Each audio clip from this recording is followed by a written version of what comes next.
Yes, chat. What is up, my early burlies? It is Tuesday, innit? It's Tuesday, innit? Tuesday, the 15th of July, 2025. How is everybody doing? We got a hell of a show for you today, as per usual. I got so many things to talk about. We got loads of interesting things going on. And your boy is going to treat you early burlies. I know that actually I'm a bit late, but yous are all early. Yous are all in the stream early. I'm going to treat yous early burlies with a special treat. You get to see some behind the scenes stuff. And this isn't definitely because I was editing all the way up till 7 p.m. and I needed to do some stuff while I'm live. It's just convenient, innit? It's convenient, actually, that I get to do this on stream as well. And yous all aren't going to be bothered, because you're all going to help me, aren't you? So I got a new video coming out. It's going to be out tomorrow. So when it's up and ready, I will show you all. And we'll take a look at it. But yeah, I'm gonna make a thumbnail for my new video real quick. But before I do, I want to say hi to everyone because you're all legends. Ninny, Middle Earth Marxist, Steph, how you doing? What's going on? It's good to see you. It's fortunate that we're all a bunch of creeps. Yes. Hello, VOD Squad. If this goes on YouTube, oh yeah. Every VOD is gonna be on YouTube. I'm uploading stuff very scatteredly to the VOD channel, so that does happen. Don't worry about that. I've just been a bit rubbish at it this last week. Last night, for some reason, OBS didn't properly remux the recording, so for some reason, I didn't get the recording straight away from OBS last night, so I had to upgrade OBS today, and then I had to change a bunch of stuff. So if anything's weird, everything looks the same, but if anything's weird, chat, just let me know. But everything looks the same. All my audio levels look the same. The visuals look the same. I checked everything earlier. It seems to be okay. And I think that's it, really. I'm just going to check something as well. Okay, I can save vertical backtracks. Right, okay. How are you doing? How's your day been? I've just been editing today. I was supposed to go and see my mum, but she had to have an emergency appointment. Not an emergency appointment. That makes it sound like she's unwell. It was for nails. She needed an emergency nail appointment. So, she had to go and do that, and I couldn't go and see her. But it's alright. We're going to see her on Friday, innit? Instead. My health is still good. Thanks for asking. My health is still good. I had a great night's sleep last night. No, one thing that stopped happening since I probably dusted my bedroom, no nosebleeds in the morning. So that's got to be a huge thing, right? Thoughts and prayers for DJ Mum's nails, chat. Yes, please. Thoughts and prayers. It's a valid emergency. Hey, Vod, how are you doing? Welcome in. So, let's take a look. Let's get this done real quick, because I just want to get it done. You know what I mean? We'll just do a quick thumbnail. So the video that's going to be on the Twitch Clips channel is going to be about... Oh, I need to get rid of that straight away. It's a clipped up, zipped up, wrapped up segment of the thing that we did about BreadTube, watching Cavernacle's BreadTube is Dead Tube vid.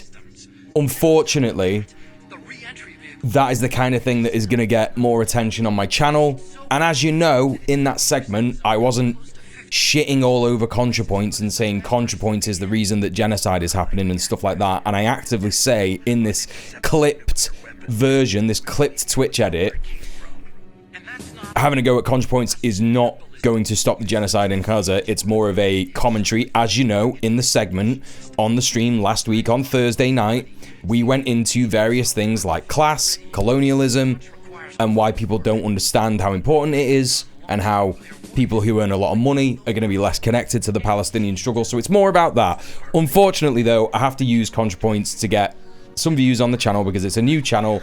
This is the game that you have to play, and then, you know, we can do some more in-depth, different stuff that actually matters, right? In the future. I really want to do more takedowns of, like, I wanted to do a segment of that Nick Tyrone guy, but he's not famous and no one knows him. It's not going to get me loads of views. I want to be able to post every single little segment like that, because some of those segments were super funny, you know? But that's what we're doing. We're going to be checking that out. I can't see chat while I'm doing this. What's going on here? It's the latest algo feeder topic, you know? That's what it is, yeah. Nosebleeds in the morning on the regular. Not like stream... It wasn't like streaming from my nose. It was just whenever I would blow my nose in the morning, because my nose would always be blocked in the morning. Whenever I would blow my nose, I would, you know, get a bit of tissue paper up there, and it would come out with, like, just like a bit of blood on pretty much every day. And, yeah, that is something that has stopped happening. So I'm very excited about that. It's very poggers. So, let me do a quick YouTube thumbnail. I think this is going to be pretty easy, because all you have to do is type in ContraPoints, images, and just get, like, the most, you know. Did that not work? What happened? Copy image. Image copy. There we go. Right. Just get the most inoffensive one. You know, she does always kind of look a bit sardonic in her pictures, but whatevs.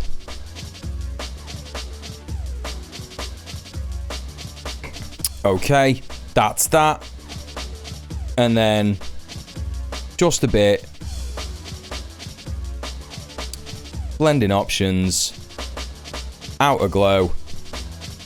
Hey presto, chat. This is how you do YouTube. How easy is that? Let me just, I'll tell you what we'll do. We'll just make it so I can actually just see the chat. How about that? And just do that. There you go. There we go. It does sound like correlation, causation, even. Oh, yeah, 100%. Yeah, I think it absolutely has to be. It absolutely has to be. It's just so bizarre. You know, it makes sense if as soon as I started using that steroid spray from the doctors, I started to feel loads better. So my nose was obviously being inflamed from the dust. Obviously my sinuses weren't working as intended ever since I had that huge sinus infection.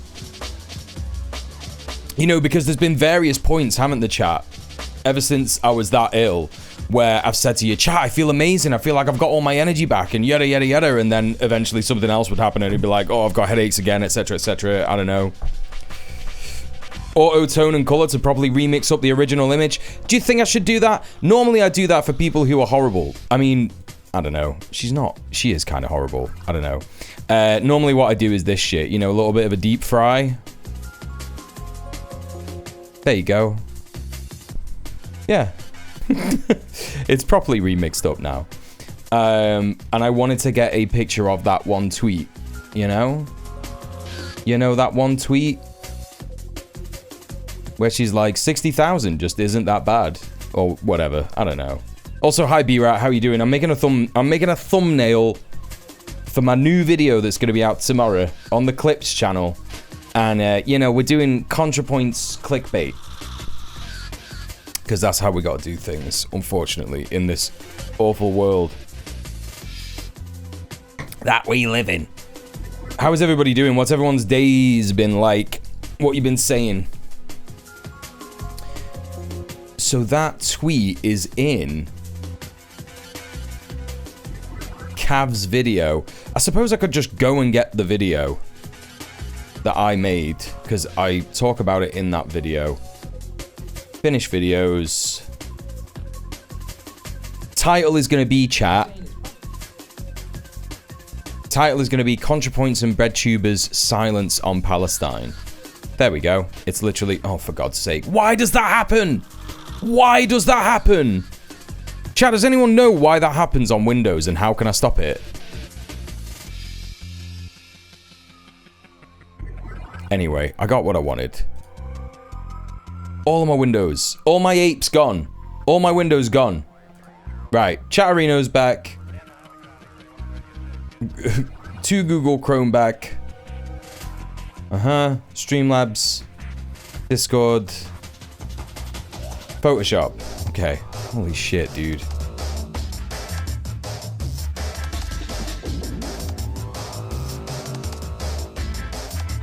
What do we think about this?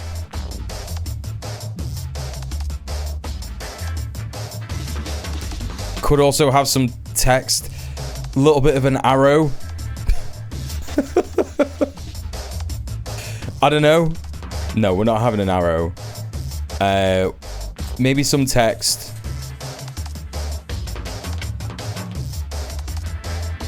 This was not it. Yeah. What's the biggest cringe emote you can find? That's a good idea. Cringe emoji.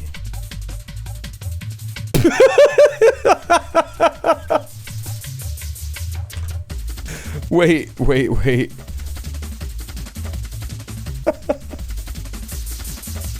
Like this? You mean this?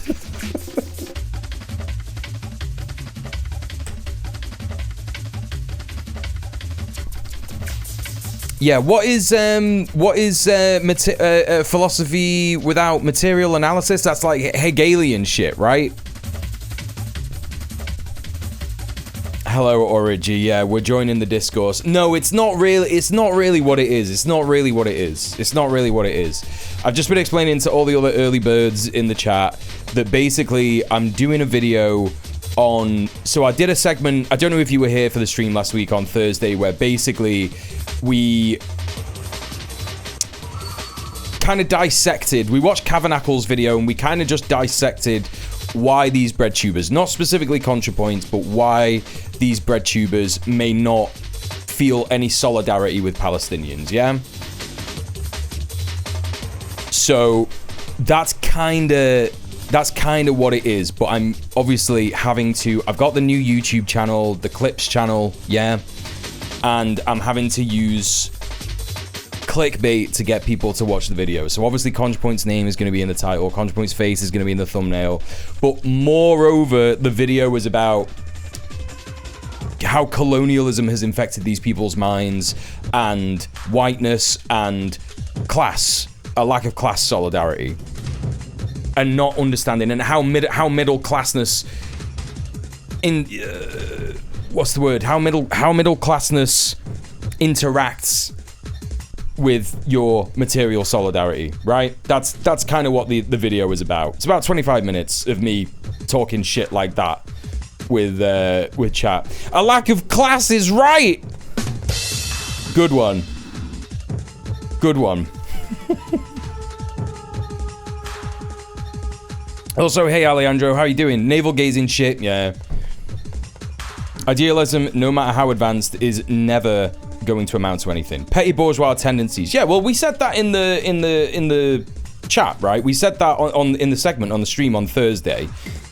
And I mentioned it in the video, and I included this bit in the video, in that, you know, you have the middle class who are, you know, generally speaking, the easiest way to become middle class, and the majority of middle class people are petty bourgeois reactionaries, right? And it's because they're actually in the ownership class. So they will own a business, they will have staff, they will exploit the staff, they will exploit the tenants, and that's petty bourgeois. And some middle class people who just so happen to break out of the working class subset of, you know, not being in the ownership class, but being in the, you know, the lower class, the people who are not in charge, essentially.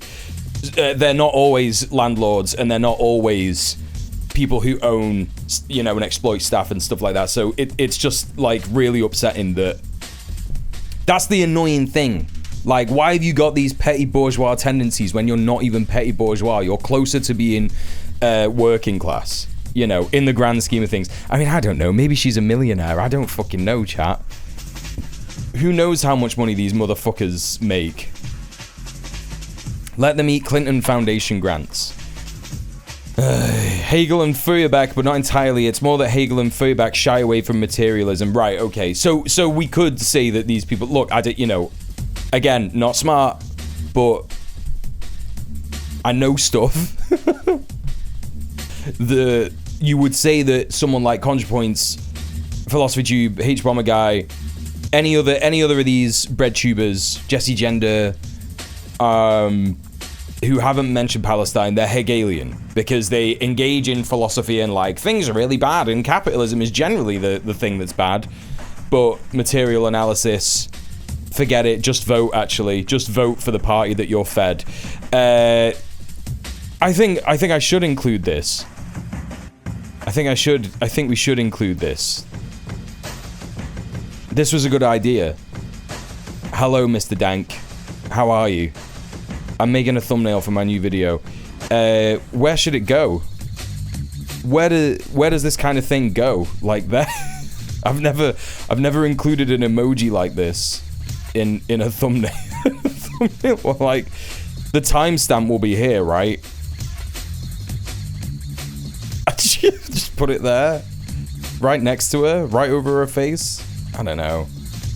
I seem to recall Jesse did say some stuff on Palestine recently. No, Vord. She made a video on Palestine, and then a Zionist creator that everybody knows is Lady Knight the Brave, because she's the loudest and most annoying Zionist creator in the world, was like, you can't say this, it's really problematic and anti-Semitic, and so she made a 4-hour video on Zionism instead.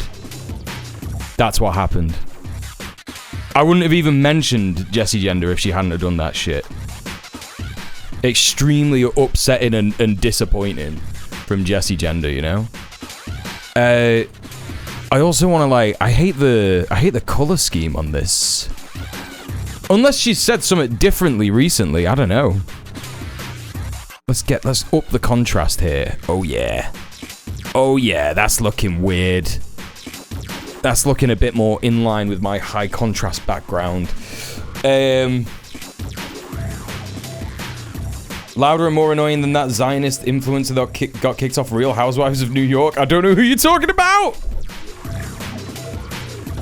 You were just gonna suggest Fox in it? Yeah. Wait, if you give me a link, we'll watch it.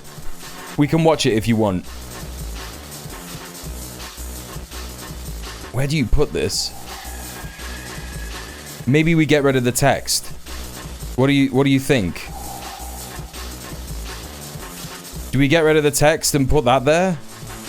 Or maybe I could just make it smaller. It doesn't have to be huge, right? It could just be...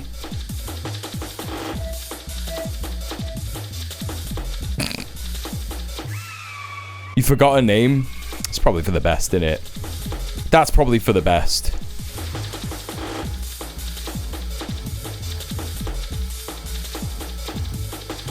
Or maybe I can make the text smaller.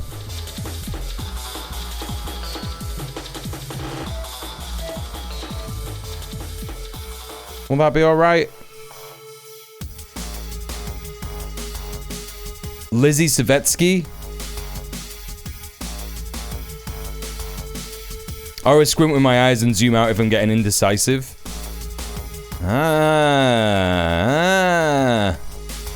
Yeah, that's how it'd look on YouTube, right? You go on YouTube. I've got YouTube open right here. You go to the home tab. I'm not zoomed in, am I? No. It's like that big. So... it's actually bigger than that. So it's normally about that big. So, okay, I'll tell you what. We're not going to change the size of the font.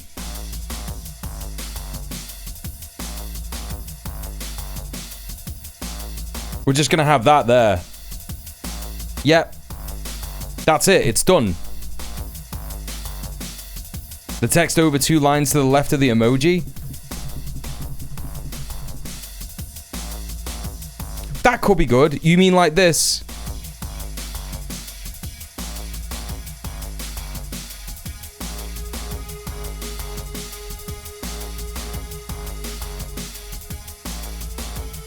Loving this creative process. It's better than me doing it on my own because listen, the last thumbnail I did for the Clips channel was so bad. I'm admitting this. I'm admitting that it was bad.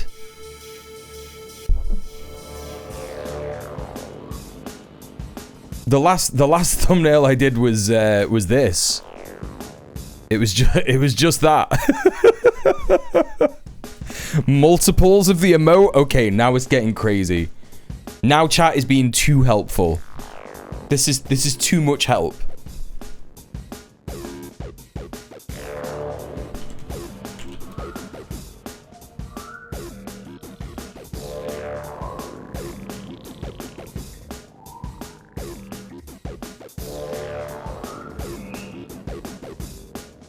Chat is doing this at the minute. This is chat at the minute. When you're breathing a little too easy, it's time for some Hellman's mayonnaisal spray. when your thumbnail is looking just a little too good, just multiply the emote. Just so many emotes, all the emotes. Right, let's get rid of that. Okay. I think this is fine. The time is gonna be down there. Maybe I can like make this bigger like that and put it under that. Nah, it looks weird, doesn't it? Yeah. Let's keep it like that, but like center it a little bit. Yeah, and then that can go there.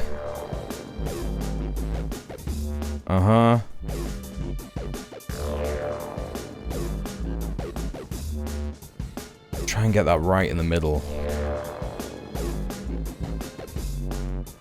Yeah, that's good. Chat, thank you so much for helping me with this thumbnail. Now what we've got to do, yeah, is find out when the right time to premiere this video is. We need to do some extra brain thinking. We'll figure it out. Oh. It was a skit I saw yesterday by Jessie where she told someone off for repeating the lie of LGBTQ plus peeps not being safe in Gaza. That's pretty gloomy, master. Okay, hang on. We'll have a look at this. Just give me a second. Let me just export this emote. This thumbnail. I keep calling it an emote now because there's a fucking emote in there. Okay, right. That's ready to go. And use that as the thumbnail. Yeah. Yada, yada.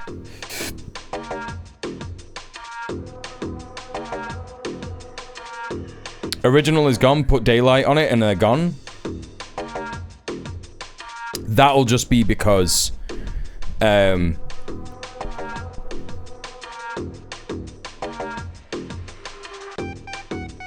that's true. They're not safe in Gaza because they'll get blown up by Israel. That's very true.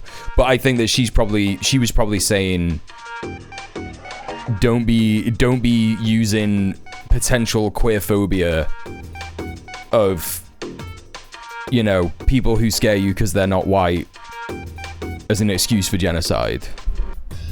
And here's the thing, though, right? Has she deleted that I guess we'll find out. I'll have a look on her channel in a hot minute, but let me just upload this. Stream clips. Yeah. Okay. Right. So now what I want to do is, just before I properly schedule this, I don't really follow the YouTube. I don't blame you. I'm going to have a look at my channel analytics very quickly. So, YouTube Studio, and you can help me figure this out, chat, yeah? Content analytics, overview, see more, breakdown, content, traffic source. How do I figure this out?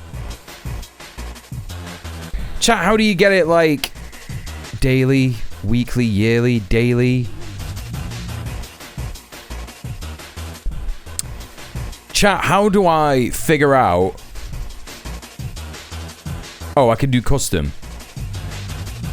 Just literally, like...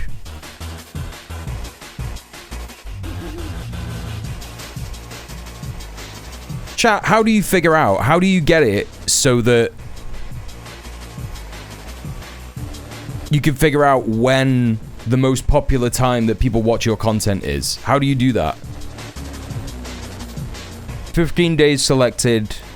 I don't give a fuck about that. 17th of what is that? June? No. Just 1st of June till like the 14th of June. Till today. Uh-huh. How do I see like the hours? Hey Johnny, how you doing? See more!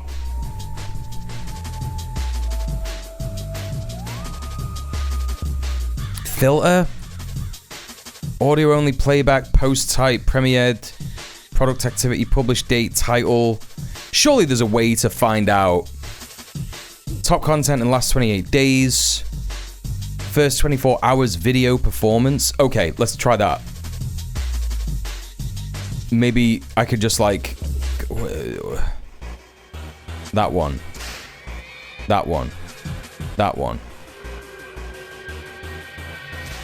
The Bob Villain one went mental. That was like 204 views in the first 24 hours.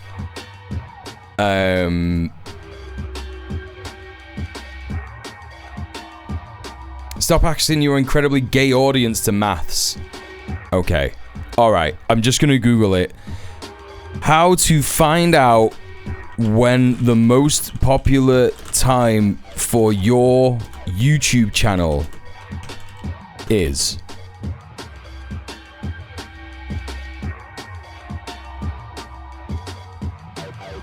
It just comes up with all this, like, nightmare shit. What's this guy saying? Hey guys, Trevor here. And in this video, I'm going to show you how to check the most active time on YouTube. It's pretty quick and easy, so let's jump right in. Now, there are a couple different options you have. If you have a brand... No, I don't want this. I want how to find out when my viewers are on YouTube. Yeah, thanks, Trev. Don't give a shit. Impact.com here. Today's video, I'm just going to show you a new feature by and go to YouTube Studio. Uh-huh. I actually go into my analytics down the left here. Yep. And from there, if I go to my audience tab. Audience tab. All I need to do is scroll down. And you'll see this section here, when your viewers are on YouTube. Great. Fucking brilliant. Great. Right, so come out of this shite. Audience tab. Scroll down. Wait, what? Not enough viewer data to show this report. What?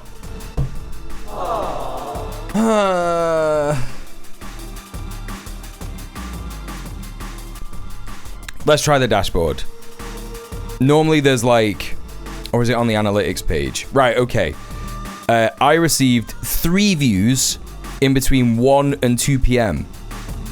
2 views in between 4 and 5 p.m. 2 views...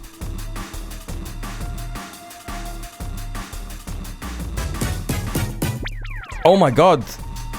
Trilltacular? Thank you so much for the sub. Welcome to the stream. Is that like a new chatter that has just like turned up and just subscribed straight away? That's crazy. Thank you so much for supporting the stream. Appreciate you. Appreciate you. How are you doing? I hope you're doing okay. Listen, feel free to lurk if you wanna lurk. You followed a while ago. Hey, listen, thank you so much for subscribing. That really... And you've got Turbo. You didn't even need to subscribe. Do you know what I mean? That's crazy. Thank you so much for supporting the stream. How are you doing? How's your day going? Do you know how to help me? Can you help me figure what the fuck I'm supposed to figure out? Shall I just do it at 1 and 2 p.m.? It looks like, even though it's just like 3...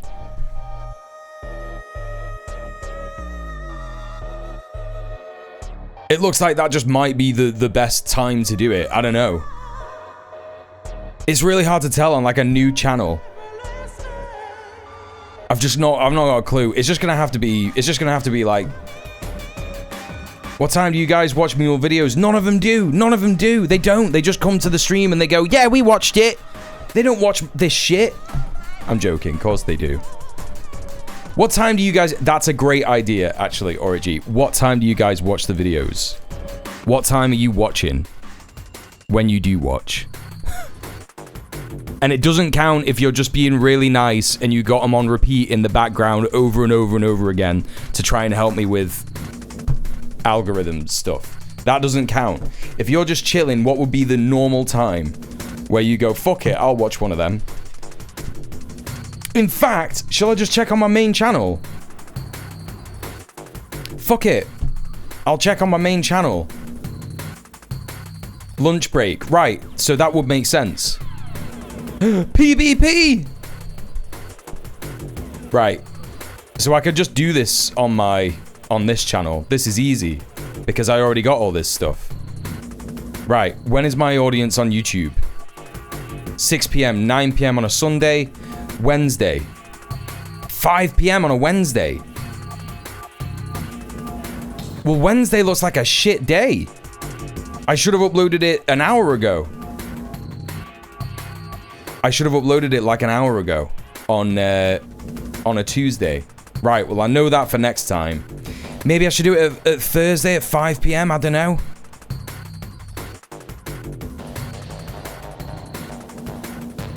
Because 5 p.m., it's not necessarily evening time, is it? In the States. Evening time in the States. Thank you for the follow. Thank you for subscribing. Tuesday. Hello, Riolan. How you doing? It is Tuesday, innit?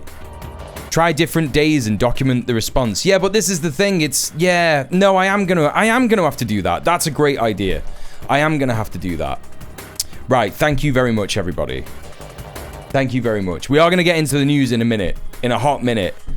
But let's continue looking at drama-related stuff. It's not drama. It's not really drama.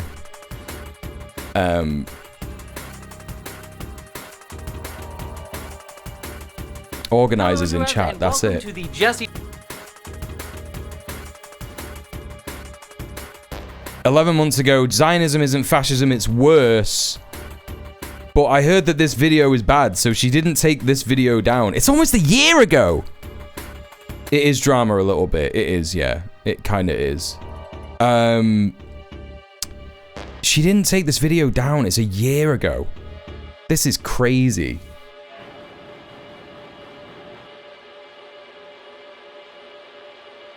How Zionism built genocidal consent and how we fight it. It's like calling capitalism techno-feudalism. I never watched that video of hers. Well, yeah, it's the bad one. It is the techno-feudalism bit, isn't it? That's exactly what this is. Both of her videos are still on Nebula 2. Just like make the video that you were gonna make and don't listen to like one fucking idiot. Fuck up with this narrative to erode solidarity between Palestinians and LGBTQ people. Attempted to coerce queer people into supporting genocide in exchange for token inclusion if we align with colonial power. Queer liberation doesn't come through genocide caused by a shared oppressors. True. Not to mention queer Palestinians exist in America as well as Israel. Is not exactly supportive of LGBTQ people. Or that, not at all. Palestinians aren't, even if they were, they don't deserve to be genocided. Yeah, true, based. True and based, that's fine.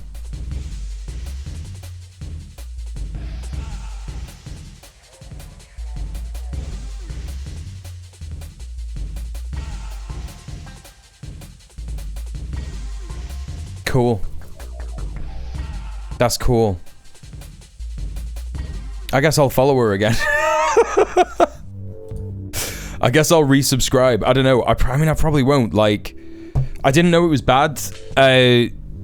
All I know is that I saw a bunch of people say that they watched it. I mean, this is pretty rich coming from me, right? Because there are probably people who have never watched my channel before. And they've gone, oh, I've never watched that video from djmuel and I don't watch his videos anymore because I watched people watch his video and they said it was bad. Right? Trilltacular! Thank you so much for the gifted sub to Alejandro. Enjoy your sub. Enjoy your ad-free viewing. Thank you so much for supporting the stream. That's really kind of you. Appreciate you. Appreciate you. I'm sorry about the shit emotes. Chat. I'll get better. These emotes are from like years ago. Literally from years ago. You know what I mean? Like that's me without a beard. Do you want to see me without a beard? It's there and it's bad. So you know, I'll make some new ones pretty soon. How about that? How about we'll make some new emotes and they'll be funny and gay? You know? What do you reckon? Right, okay. I'm done looking at Jesse Gender. Let's talk about some important stuff. I'm gonna schedule this video. Shall I just schedule this video? Chat, I tell you what. Give me a time that you think tomorrow I should put this video out for. Last week, I did it at like 5 p.m. The week before, I did it at like 1 p.m. on a Wednesday. Do you think that I should... I thought tomorrow was a rubbish day. Well, we don't really know, do we? Because this is a new channel, so it might attract a completely different audience. I know that like the majority of the subscribers are going to be... It's going to be 106 people who were already watching my other stuff, but we don't know when those 106 people. It'll be mostly people in here, so maybe I should put it out like evening time, US time, or daytime. Should we do it on Thursday? Should we try it on Thursday? Fuck it, why not? Who cares? Thursday, July 17th at 1 p.m. Yeah? Yeah, it's the correct time zone. Right, we'll do it like that. US timeline is the biggest market for media consuming. Yeah, so I've heard, but yeah, I don't know. If you Google like best time to post YouTube video, YouTubers best time to post where to upload 2025. Let's take a look at this one. Most of these websites say stuff like 5 p.m. US time. I was thinking the market channels defective time is better on YouTube. As emergent time, prime days and times. Right. Overall, it's best to post YouTube content in the afternoon. When HubSpot examined social media engagement by platform, the majority of respondents said they saw the best results on YouTube from 6 p.m. to 9 p.m., followed by 12 p.m. to 3 p.m. So that would be 6 p.m. Shrilltacular with the gifted sub to fucking Orit J. Orit J. I never know how to pronounce your name, but enjoy your ad-free viewing. And thank you so much for gifting another sub. You're already the #1 gifter. You're already the #1 gifter in the chat. That's crazy. Thank you so much. Right, okay. Friday's one of the best days to post. Worst day to post. Tuesday takes the prize. Wednesday isn't great for posting. People see most engagement on Thursday and Friday when people are winding down for the weekend. Huh.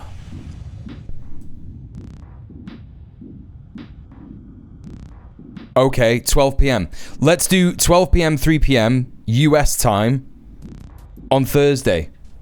That makes sense, right? So 5 p.m. our time. So that'll be just before the stream. Fuck it, let's do it at 6 p.m. Because then people can watch it. And in the chat, I could be like, I'm going live in half an hour. Yeah? That's smart, isn't it? Because the entire purpose of this new channel is to get people to come to the stream. That's literally the entire purpose. Because you better believe people who are watching my videos on my main channel are not coming to the stream.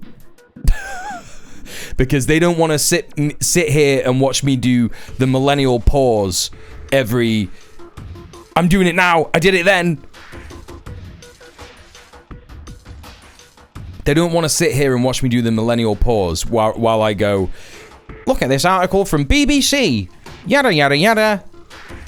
I'm a bisexual himbo. They want to see me do proper segmented stuff, scripted, with proper, not all this crap green screen with garbage and Bubsy 3D in the background. They don't want to see any of that. No one wants to see any of that. Only you weirdos. I'm joking.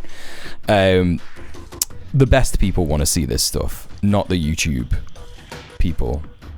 Make sure you turn off notify subscribers as well so it pushes out more. That is a lie! It is a lie! I tried it! It does not work! I don't know who is pushing this, like, nonsense thing. I don't know who... No, the millennial pause is not a thing. It's just something that Zoomers on TikTok have been saying.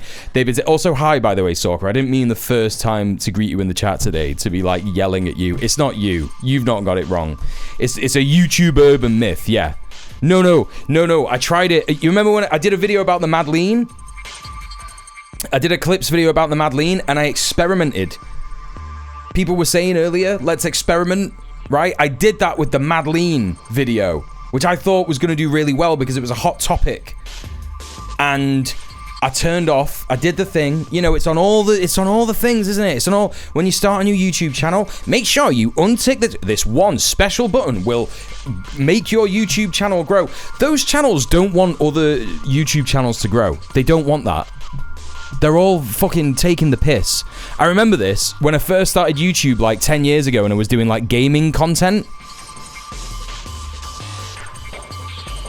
It's a shorts thing. Oh, it could be. It could be a shorts thing.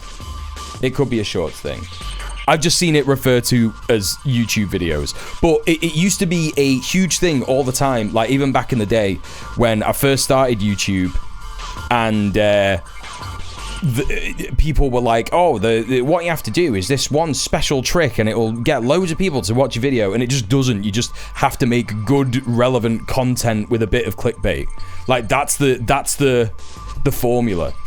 You make content based on trending words that people are searching quite a lot of, and you will get clicks. It depends. There might be too much slop around a particular thing, and it won't work for the kind of content that you're doing. It just depends as well. So that's what I've learned. That is what I have learned over this bizarre adulthood of content creation. Right, okay, so I'm scheduling that video. It's going out tomorrow, 6 p.m. UK time. Be there, be square. So, now, chat, you know what to do. Next time, yeah? Most advice for gaming the system is just like someone who thinks they have a winning roulette strategy. Oh! It's like this guy! Best, what is it? I think this is on YouTube. Best slots, jackpots, and gaming advice. It was like 1980 or something. I can't remember. Who is this guy? Where is this guy? Oh, well, they just do content about this now. They just, like, look at this shit. Like, this shit should be illegal. This shit should... Re-education camp. Gulag, straight away. Look at this guy. How to win more money. Shut up! Shut up! There were people doing this shit in the 80s.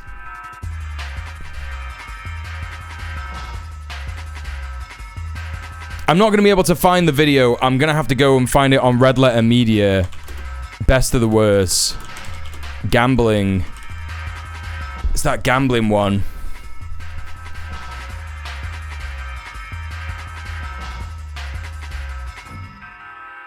Let me see. Is this the one? Yeah. Yeah. I'm here because it's time for another Best of the Worst. And I'm here to pick out some movies. Oh, no. It's this guy. And Jay Leno. And Jay Leno. Oh. What is this? Jay Leno. That's a celebrity cameo for his video.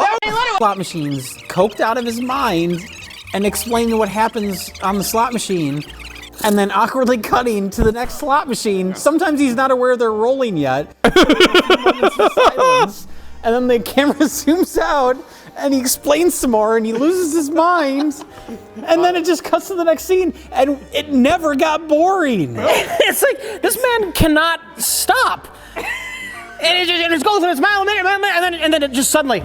You do win an extra 500. These are interesting machines to play. Read your slot machines, please. That's the best. That's the best frame of this entire thing. So good. God, yeah, it's crazy that people are making this content still. This is the modern version of this. It's the modern version. Things that you can do to maximize your chances of winning money when playing slot machines. Everyone wants an edge with slot machines. Chat, I'm going to report this video. This is so bad. But the thing is, the casinos are always going to have the advantage. There's actually... Just stop there! Stop the video there! Just stop it there! Why are you gonna try and do more content after that? After you're like, the casinos are always gonna have the advantage. Just stop! One exception to that, but we'll talk about that another time. Nevada... His channel is called Vegas Education, isn't it? ...uses Class 3 slot machines, which means that every pull is an independent event. You are no more likely to win a jackpot if the machine has been cold for weeks, or if you had a jackpot on the spin before. But with that being said, there are some things that you can do to maximize your chances of leaving with more money. Here's the main thing that you do. Have $1 million. That's what you do, yeah? He's like evil reverse mule. Liam, yeah. Liam. Here's what you do. Here's how you maximize your chances of leaving with more money. Just don't go. Either be a millionaire or don't do anything. Don't go to these places. It's bad. Are they called slot machines in the UK? We don't really. Where we have casinos, they're not as popular, I don't think, as in the UK. It's more betting shops. So you have a shop. I'll show you what I mean. So some people do it on their app, on an app on their phones. But most cities and towns that you go into will have one of these joints, or multiple. A William Hill, like you walk in, they'll have sports on the TVs and stuff. They sometimes have game machines. They have roulette machines and all that kind of business. It's proper bad. My mate Phil at college was proper into going into William Hill and trying to win 20 quid with, like, I don't know, £3 or £4 so that we could buy an eighth. Slot machine amusement arcades are around Glasgow, so it is a thing. Yeah, definitely. Yeah, there's bigger ones in different cities, innit? Like in Blackpool. There's one in Blackpool. Is there one in Manchester? I think there might be. I think there is one. Yeah, there is. Oh my god, I know. There is one in Manchester. And I've forgotten what it is. You all got 2p machines, though. Yeah, you can just, like, put as little as you want in, I think.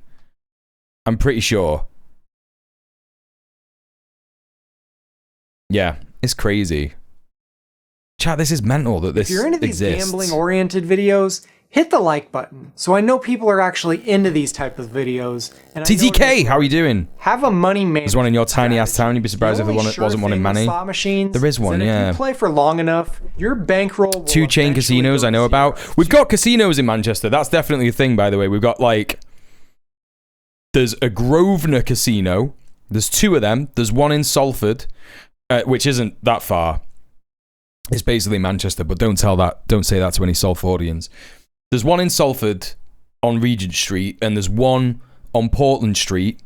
Those are both Grosvenor casinos. I've been in the one on Portland Street when I was pissed. There's one in Great Northern Warehouse on Peter Street. That's like the main one. It's called 235 Casino. I think that's it. I don't know if there's another one. No casinos in my town. Disney won't allow them to exist here. That's crazy. That's crazy. Hello, my old chum. Thank you for the follow. I lost 200 quid playing blackjack in 2022. It's bad. You need to have a plan. It's bad, isn't it? When you're gambling, take it's money bad. Off the table, don't do it. When you're going to walk away. If you win a big jackpot, what are you going to do? Are you going to walk away and end your night early? Or are you going to keep playing on the house's money and risk giving it all back? I've heard a few money management strategies that I really like. The first one is to split your money into many parts. Say you have $200, you're going to split that into 10 $20 bills. And then you treat each 20 as a separate bankroll. Then play that 20 until it's either gone or you double it. If you get over 40, cash out your winnings and set them aside to go home with you. You can get a small gambler safe, put your winnings in there, and then leave the key at home. Another strategy that I've heard is really similar. Split your money into like 10 parts and then play each piece until it's either chat. gone or you hit a... You see the pinned message, yeah? Like, comment, subscribe to the new YouTube channel and join me for the premiere on Thursday at 6 p.m. And the more likes that a video gets before the premiere boosts it in the algorithm when it goes live. And then the more views it gets during the premiere boosts it in the algorithm after the video. I'm fucking sick of saying this shit. But you know the score. Anyway, there you go. There you go. There you go, chat. Right. Are we going to continue watching this? I don't think we're going to continue to watch this. I'm already sick of the sound of this guy. I can't believe... Oh, it's only 5 minutes.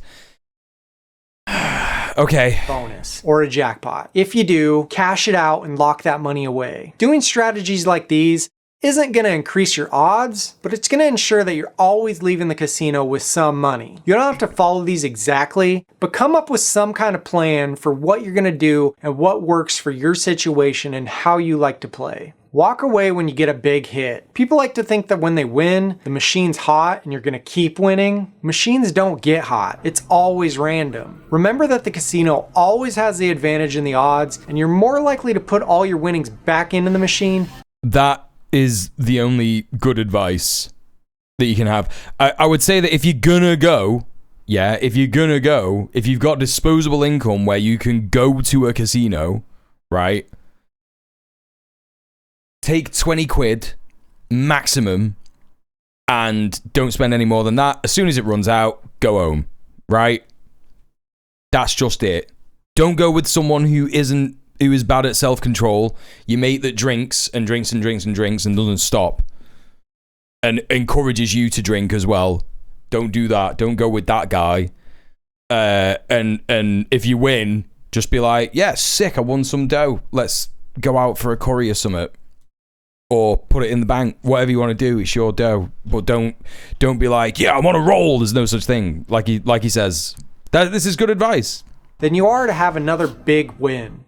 Bet enough to be eligible. Hey, Druzy Doll, yeah, definitely don't gamble. I mean, look, like, baseline, don't gamble. It's way too easy to get addicted. Especially if you're poor. It, like, preys on people who've got no dough. And I just know that from experience, innit? You know what I mean? Just play Clover Pit instead of actually gambling. It's like Balatro, but with slots. Yeah, do something like that. You know?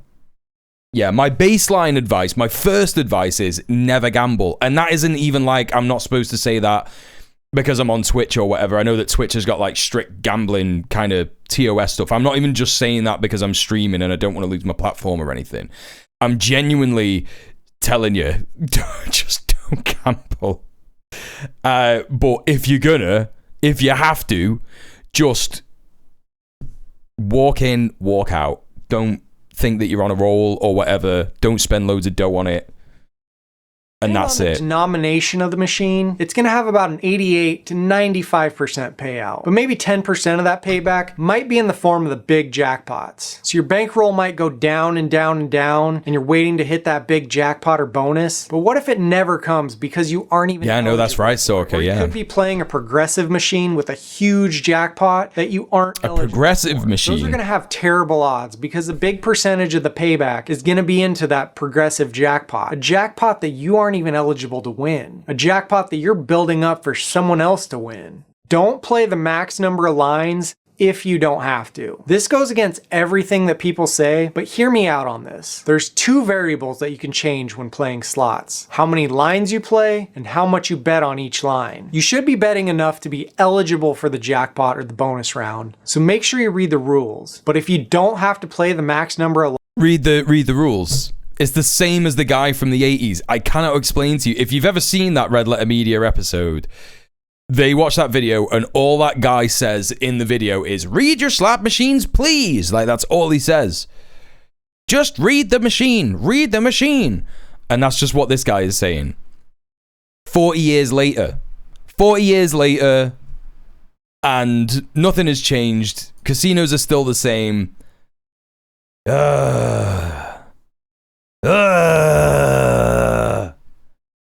Anyway, all right, chat. Let's do some news. So, today, this is the first item of news. Today, we saw the Hague group. If you don't know who the Hague group are, I went through this a little bit yesterday, or I might not have done. I was kind of a little bit all over the place yesterday, and I can't really remember if we went through this. That is the millennial groan. Yeah, forget the millennial pause. That's the millennial groan. So, we got the Hague group here. It's a group of 8 countries. And they have convened some other states, another 19 states. So it's 27 countries altogether. The Hague Group convenes states from across the world to an emergency conference to halt the genocide in Gaza. The Republic of Colombia, as chair of the co-chair of the Hague Group, will host an emergency ministerial meeting on Palestine at the Ministry of Foreign Affairs in Bogota on the 15th to the 16th of July. That's today and tomorrow, 2025. The emergency meeting has been convened in response to Israel's ongoing and escalating violations of international law in the occupied Palestinian territory. including the crime of genocide, and will focus on coordinated legal and diplomatic measures to bring them to an end.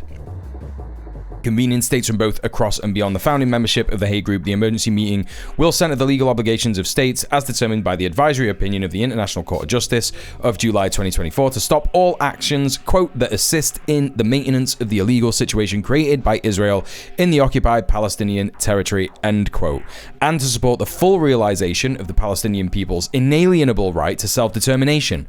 So this is 27 states, as I said. We've got some footage here. This is the inauguration. I don't know if there's anything else that has come out of this. I'm going to take a little look at this, and we're going to listen to what they're saying. I believe there are English subtitles. So, we're going to do our best. Praise be to the Hague Group for giving us English subtitles. They didn't have to do that. But let's listen to what's going on. I think this was live streamed, so let's have a little look. See when we hear some audio.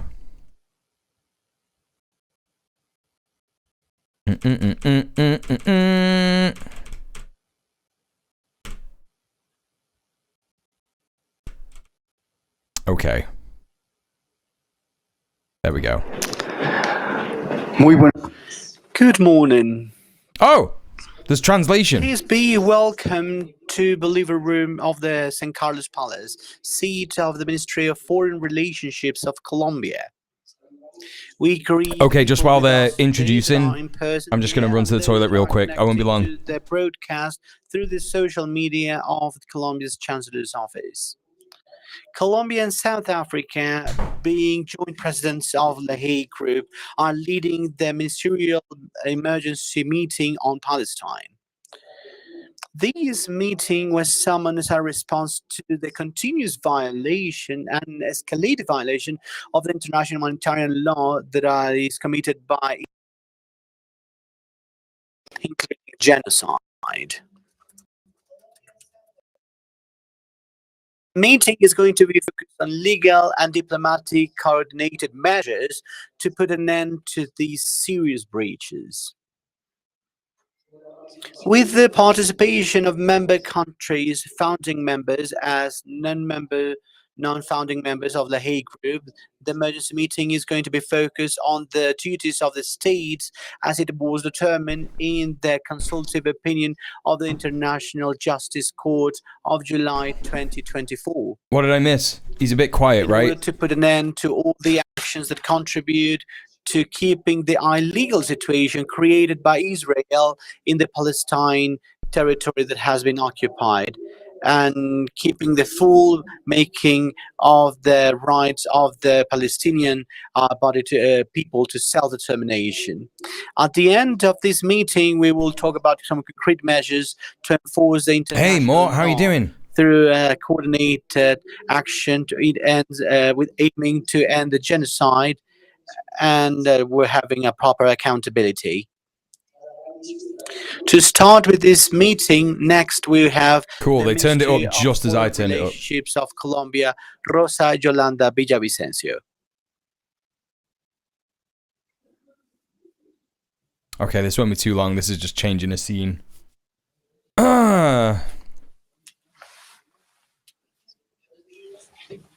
Kind regards to the Ministry of Justice and Relationships of Namibia, Mr. Emmanuel Filemon Wizeb, the Minister of the Party of Foreign Relationships of Venezuela, Mr. Ivan Gil Pinto, Deputy Ministers, General Secretaries, Directors, distinguished chiefs of delegations, ambassadors, and all the people that are with us today, estimated colleagues, friends of the Chancellor's office and the civil society. On behalf of Colombia's government, we give you a warm welcome to Bogota. We are honored of having you in this meeting of the Hague Group, held with urgency and responsibility, a historical responsibility. We found ourselves not only to discuss, but to talk with a legal and ethical and political duty before one of the most serious challenges of our time, the suffering of the Palestinian people.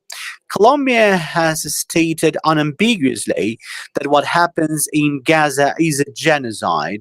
In 2018, we acknowledged the state of Palestine, and in 2024, we broke relationships with Israel with the disproportionate use of the force against civilian people. Legendary International moves. humanitarian law must be a principle and an action, Trilltacular. not just an empty rhetoric.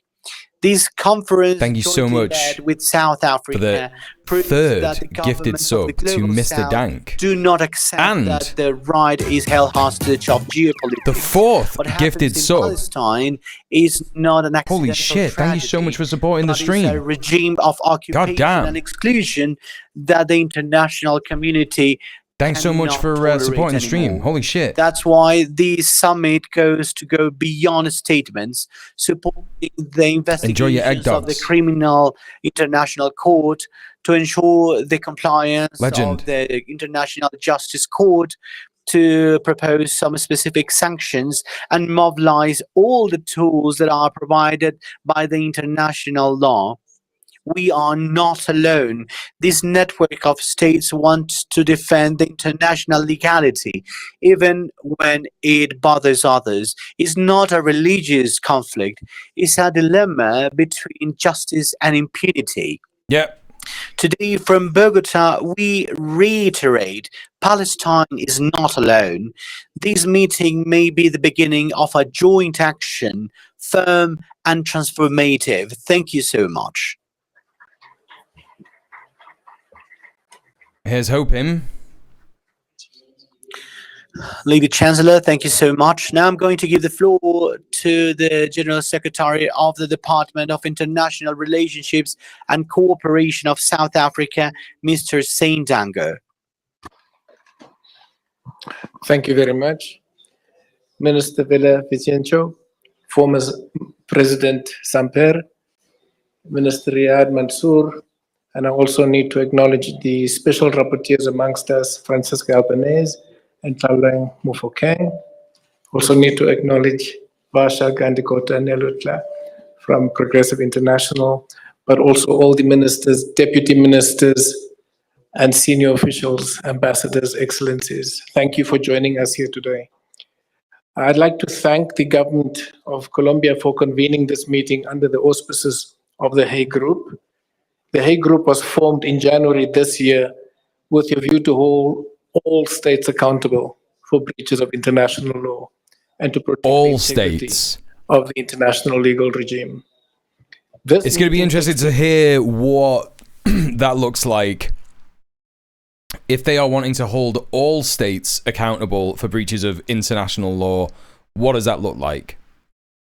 Does it look like mobilizing the states, the overwhelming number of states who are not imperial core states? When you think about it, imperial core states represent a minority of the world's countries, right? What have we got? In Europe, there's like 20 countries or more. Pretty much all Western states are complicit, yeah. The USA, Canada, UK, France, Spain, Portugal, Italy, Germany, Holland, Belgium, Luxembourg, Switzerland. All the ones in Europe. I'm sorry, I can't think of more than 7. I don't even think that was 7. Norway, Sweden, Finland, fucking Turkey, fucking all of them, right? Croatia, Greece, Slovakia, Czechia, Bulgaria, they're all involved. All the European states. It's like 20. Yeah, it's the NATO group, innit? And, yeah, no, I know, Australia, Aotearoa, New Zealand, well, you know, New Zealand would be more appropriate in this regard because it's the state rather than the place, Aotearoa. And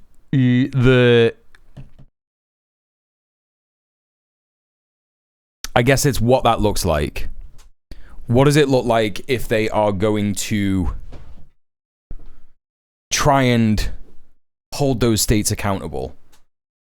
The majority of states in the world are in the imperial periphery. You know, you got so many in Africa. Literally the majority, I believe, of African states denounce what's going on. Trilltacular, thank you for the 5 gifted subs. Thank you for gifting a sub to Naptaker. Holy shit. Thank you for supporting the stream. Thank you for subbing. Thank you. Oh my god, so many gifted subs today. I'm not worthy. Thank you so much. So the majority of these imperial periphery countries are gonna support Palestine. They're gonna denounce Israel. They're gonna support Palestine. Are they gonna try and mobilize them? Are they gonna try and use some kind of leverage? There's already 27 states at the Hague Group conference here in Bogota. And I wonder if that is to match the amount of states in like Europe at least. I don't know why only 27, or maybe only 27 had registered their interest. Not sure. But it's going to be interesting to see what that looks like. And you know what? That's a good point, Middle-earth Marxist. What I'll do right this second is I will go ahead and feed the boy, because it is his dinner time, and I'm gonna hopefully lure him to the cat cam, because that's definitely enough subs for the cat cam. Another one. What the fuck? Here we go. Holy shit, Trilltacular. What the hell? Where did you come from? Where did you go, Cotton Eye Joe? Thank you so much for the 6 gifted subs. Wow. Thank you so much. Remember that one? Anyway. Thank you for all the gifted subs. I really appreciate it. Thank you for supporting the stream. It means the world. It means the world. Okay. I'm going to go feed the boy. I'm sure there's going to be some stuff that's important in this guy's speech, but I'm going to leave it with you. I won't be too long. It's 1 year after the General Assembly passed a resolution that affirmed the advisory opinion that found that Israel's presence in the occupied Palestinian territories is unlawful. The advisory opinion was requested by the General Assembly, by member states, because member states were firmly of the view that we had a collective responsibility to hold each other to account and to ensure that legal decisions and resolutions of the UN and of the UN's Apex Court are respected and implemented. The resolution that the ICJ's advisory opinion was supported by overwhelming number of member states of the UN. Only few voted against that resolution. As the humanitarian situation in Gaza continues to deteriorate, we are witnessing continued and urgent calls from the UN member states and the international community for a ceasefire in Gaza. This meeting is another urgent call for the genocide to end and for the international community to act collectively. But despite these calls, the impunity continues unabated. Israel continues with its violence against Palestinians. We see forced evacuations. What did he say? Did I miss anything? Attacks on schools, on medical facilities. Whoa, Mr. Being the order of the day. What happened here? It is an unprecedented humanitarian catastrophe, exacerbated. Whoa, what's going on? Of safe a fucking hype train. PvP. Why didn't it do the thing?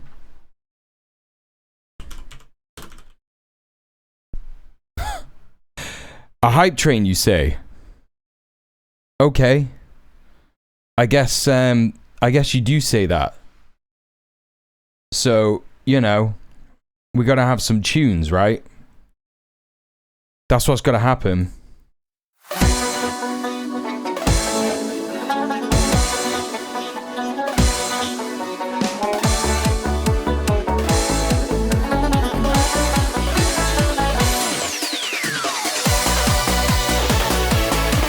Mr. Dank, thank you so much for gifting a sub to Aisha. Enjoy your ad-free viewing. Enjoy your gifted sub. PvP, thank you so much for the 100 bits. Thank you, thank you, thank you. Don't forget, chat. And every single night when they tell, come home tight, eat a bite, the neighbors out with this chorus. Come out, you black and tans, come out and fight me like a man. Show your wife how you run medals down and flat. Who's got the spinny bee video? I forgot where that is.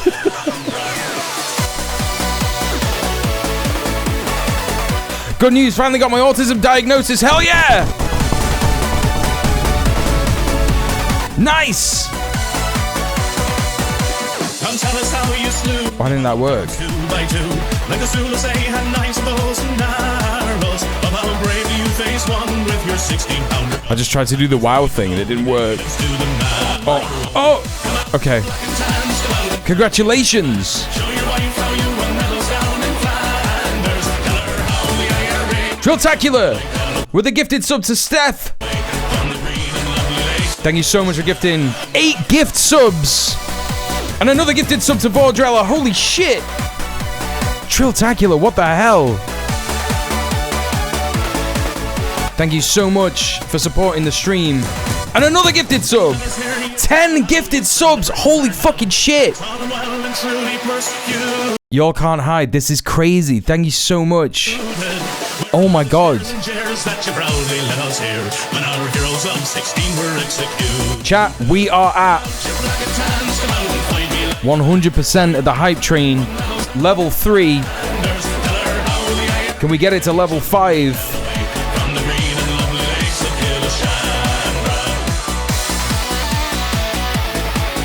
That's crazy. 9% of level 3. Obviously, I will also accept donations if you want to sub off Twitch. That means 100% of the money that you send goes to me. But I do appreciate subs nowadays. Beggars can't be choosers. Yada, yada, yada. You know all that. We're going to have to find another tune to play.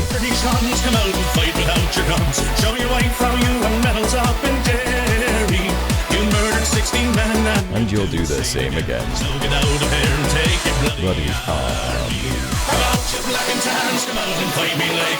Show your wife how you run medals down in Flanders. Tell her how the IRA made you run like hell from the green and lovely lakes of Killishandra. Oh, come out, you black and tans, come out and fight me like a man. Yeah, that's right. Oh no, Val!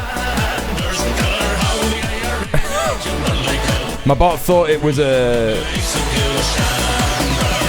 Buckingham Palace announced the death. My bot thought it was a link, but it wasn't. Alright chat, the tune is over. We got another 3 minutes on the hype train. Another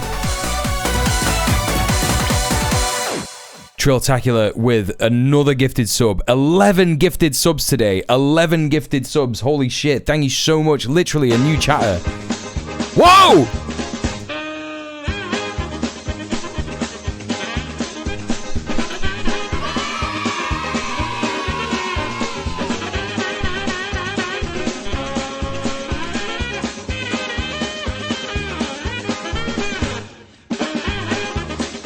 That's right, chat. You know this one. Sing along. Why are you crying?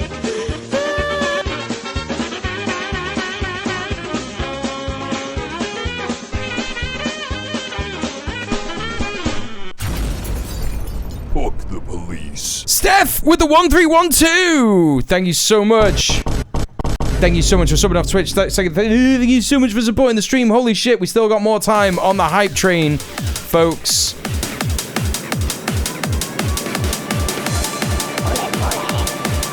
Get your subs out, etc.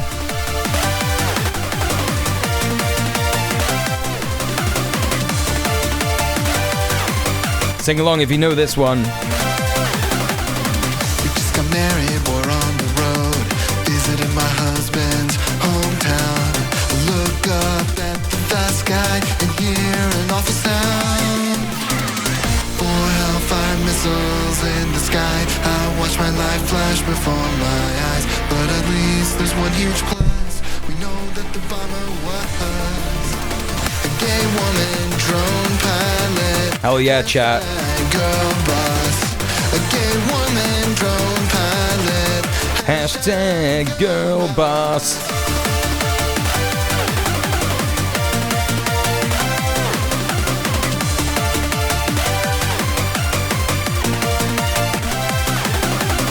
I'm here to get my kid from school. I pull up, don't see him at all. I stop the car. So gaming the algo doesn't work, but streams about gaming the algo does. Exactly. Exactly. I'm always thinking. I'm always 2 steps ahead. Nice camp, and I won't see my son again. At least I wasn't deported by a man. Brown woman, ice agent. Hell yeah. Go boss. That's how you know, chat. That's how you know it's okay. Hashtag go boss.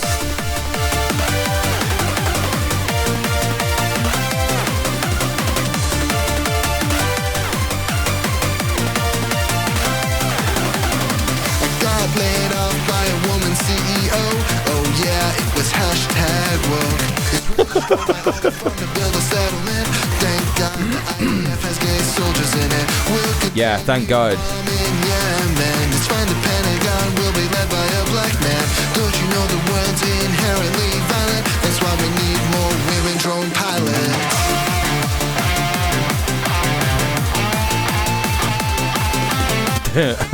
I've never seen this bit before. This machine increases shareholder value. Chat, thank you so much for the hype train. Holy shit. 33% level 3. Thank you very much. The police had a different idea in mind. They found a black man. We'll listen to the last bit of the tune anyway. His appeal rejected by Harris. Black South Asian prosecutor. Hashtag go boss. Black South Asian prosecutor. Bomb back better, baby. Go boss. Black South Asian vice president. Hashtag go boss. Black South Asian vice president. Hashtag go boss. That's right. That's right, chat.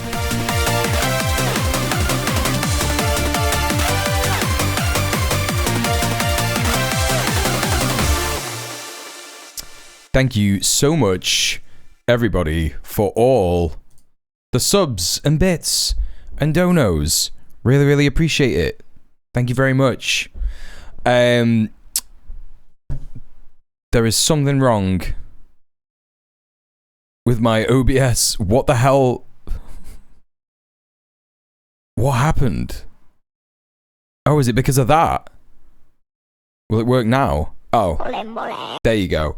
I was messing around with it too much. I was trying to do loads at the same time. Right, thank you for supporting your boy. And also Melpert. He'll be in a minute. And we'll get the cat cam on. And then you can all enjoy Melpert in his natural environment. Desperately needed aid. And we Thank you so much. On a day-to-day basis. Really appreciate the support, everyone. This meeting, the establishment of the Hague Group in January. That's what it and the was. Yeah, recent you're right, meeting Naptaker. Literally of what is shocked now by the hype referred to train. as the Madrid Group In shock. also seek the same outcome. We seek to stop the bloodshed. We want an immediate ceasefire. And we want negotiations towards a just peace. A just peace requires justice. And this does require that international law must be respected. The international community cannot proclaim the importance of international law, including that of the UN Charter, applies in some situations and not in others. Mm-hmm. We should not pick and choose. Yeah, we had a big binding hype train, orders Sorka. of the international It was fucking Court of crazy. Justice to abide by and which to set aside or to simply ignore. That has been a It's okay, you were here in spirit. That's what matters. South, that we all need to be held equally accountable. Enabling Israel to simply ignore decisions of the apex courts of the United Nations with no consequence is negatively impact the integrity of the international community, international law, and international norms. It is impacting negatively on international humanitarian law and the organizations that are tasked with their administration.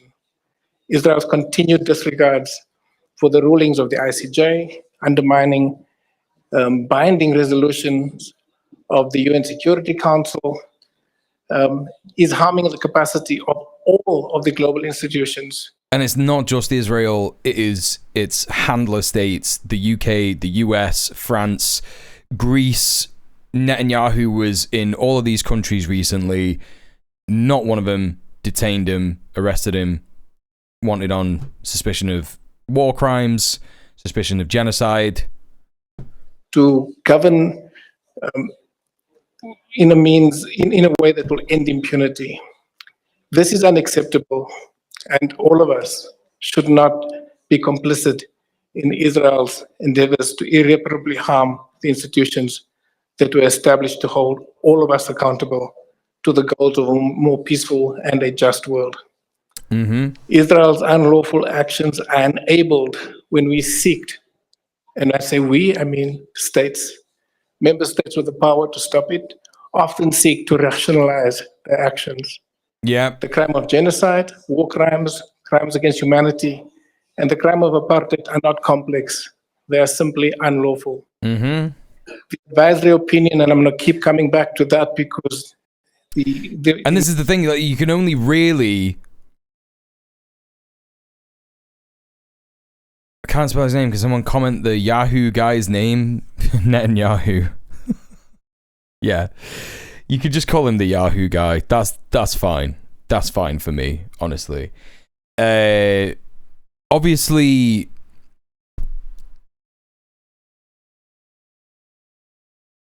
it is in writing.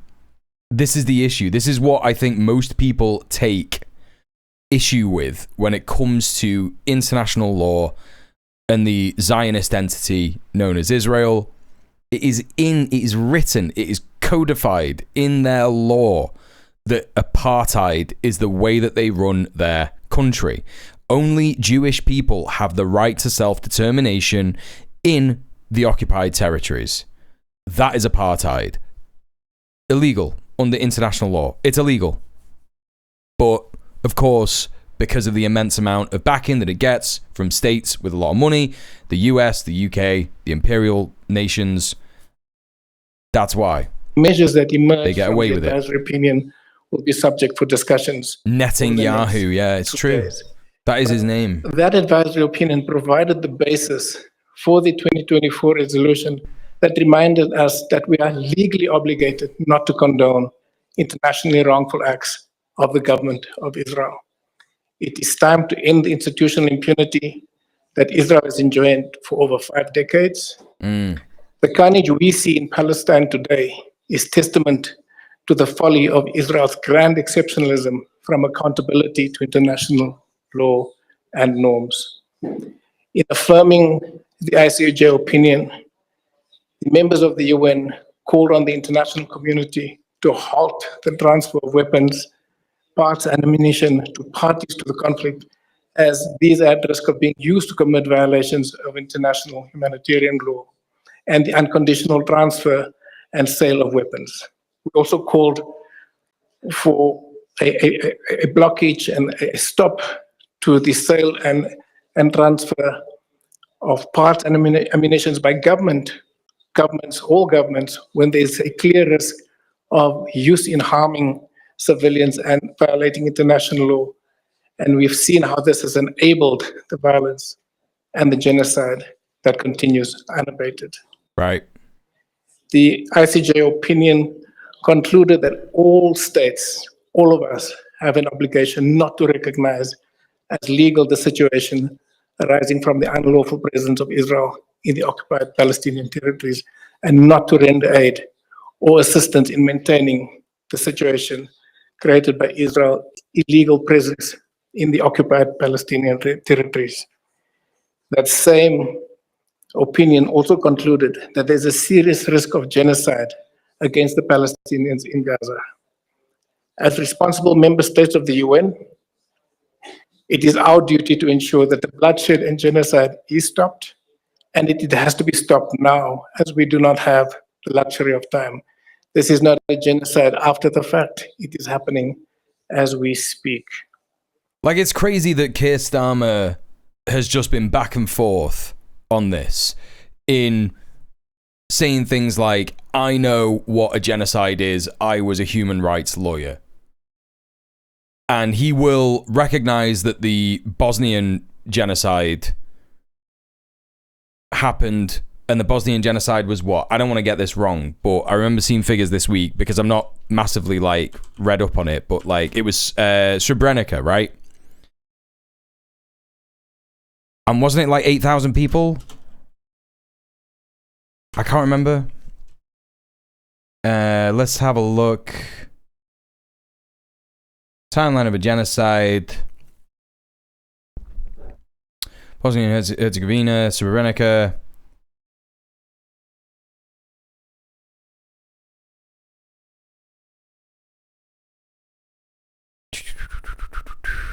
Up to 8,000 killed or missing, right?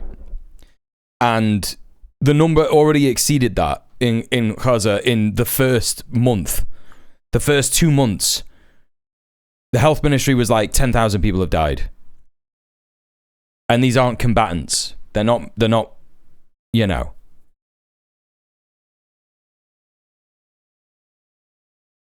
It's been a genocide the entire time. Don't like people starting to talk about it in the past tense as if there aren't dozens of killings carried out in a day anymore. Every single day, 100 to 200 Palestinians killed in Gaza. Yeah. No, I agree, Alejandro. The government of Israel must immediately halt the forced displacement. You know, and if you think about the long game that Zionism has played in Palestine, which is to ethnically cleanse. It was always to ethnically cleanse, and by doing that by any means necessary, even if it means killing people, even if it means committing genocides. There have certainly been over 8,000 Palestinians killed by Zionist militias for no, like literally, and we're not talking, you know, in actual combat. We're talking innocent people, civilians have been murdered by Zionist militias, Zionist murderers over the last 77 years, even before October 7th, you know? Civilians in Gaza, which is causing the genocide has been a long the government of game. Israel, as the occupying power, must uphold. And the only reason that it has been stepped up recently so rapidly is because they have been given a carte blanche to do it.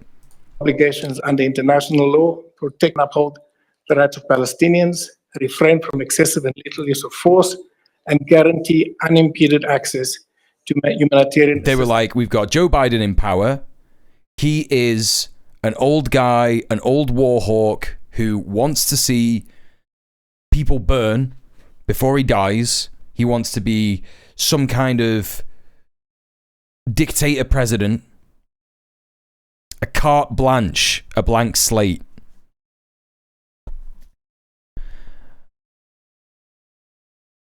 A free pass, essentially. I mean, they've always had a free pass. But they've been given the go-ahead by Joe Biden because he's a bloodthirsty old war hawk who's a fascist, who's a racist. He was historically racist. One of the biggest news stories when he was a senator was a policing bill that actively targeted black people. And it was criticized at the time for being overly racist. And it was overly racist. That's the kind of person Joe Biden is. And he used his relationship as vice president under the Obama administration to launder his reputation as a racist. Look, I'm friends with the only black president of the United States. I can't be racist. Anyway, time to do a genocide, right? Time to authorize all these drone strikes. And it's not just Joe Biden, obviously. Now we've got Trump. And of course, that means that in the same way, Israel has like gone, shit, we got the right guys in charge now. They're not going to phone us up and be like, yo, stop. What are you doing? You're going crazy. You only exist so that we have a buffer in the region to attack states like Iran and Syria, yada, yada. Why are you doing genocide? Shut up. I mean, they don't care, really. In generally speaking, they only care if it gets too obvious and then there's some kind of consequences. But we're at that point now where the empire's in decline. The US unfortunately has a fascist at the helm. I mean, the UK has a fascist at the helm. Like, there's no point in lying about it. Like, our countries are fascist countries now, authoritarian states. The US is obviously far worse. The UK is on the way. They are pushing the boundaries. They're trying to see what they can get away with, including healthcare and other essential services. And that's what we're up to In all of Palestine. This is what Hey, Icked Trunks, how you doing? seeks to advance. Even the corn pop story. He was a lifeguard at an all-black pool in segregated Delaware. Yeah, that's crazy. Require cross-regional collaboration. And this is part of Canada elected a banker and called him left. Yeah, that's madness too, yeah. We hope that today we begin a journey wherein all states from all regions, including those, as I mentioned earlier, that were part of the Madrid meeting, joins hands to end Drilltacular, you are too kind. Palestine, and that we collectively work for peace and a more just world. Thank you so much for gifting a sub to Icked Trunks. Enjoy your sub, enjoy your ad-free viewing. Not that I run ads, but this could be a thing. That was really back in the day with Reagan calling the Lebanon War a Holocaust. Presidents after him slowed down the speed of West Bank settlements here and there. Yeah. Thank you, General Secretary. Now we invite to take the floor to the Minister of the State of Palestine. And it's crazy that it was Reagan.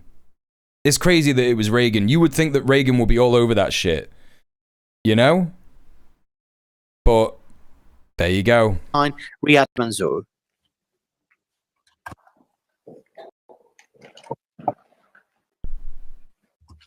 You.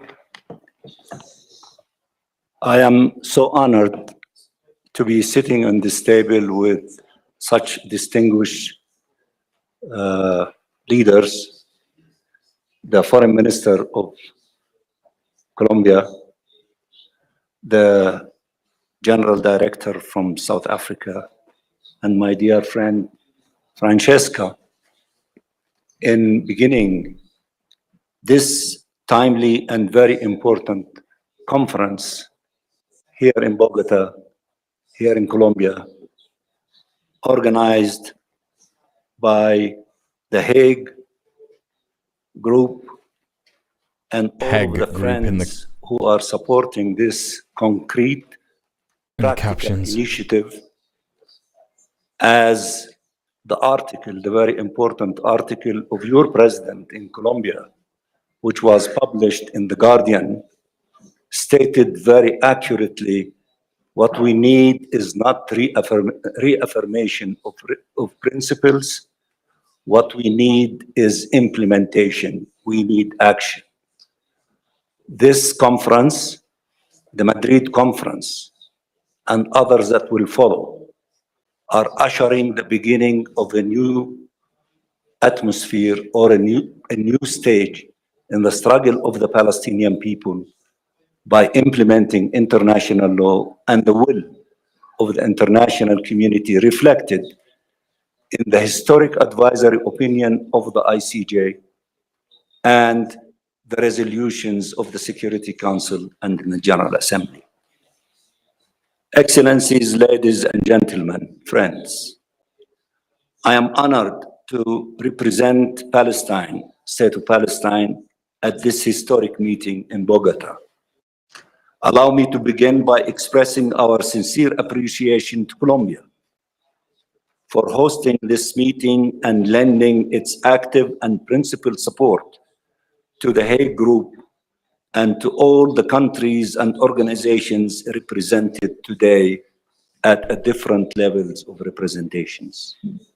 We know full well that demanding accountability for crimes in the current political climate could be a perilous endeavor, as we have seen with the sanctioning of UN experts and officers of the ICC.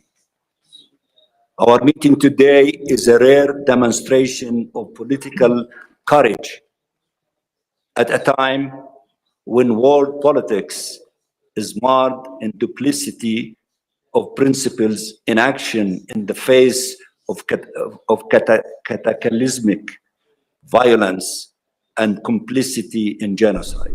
By the way, chat, when I asked you to repost my go live tweet on Blue Sky or on Twitter, what I want to see is the same effort that Middle Earth Marxist puts in.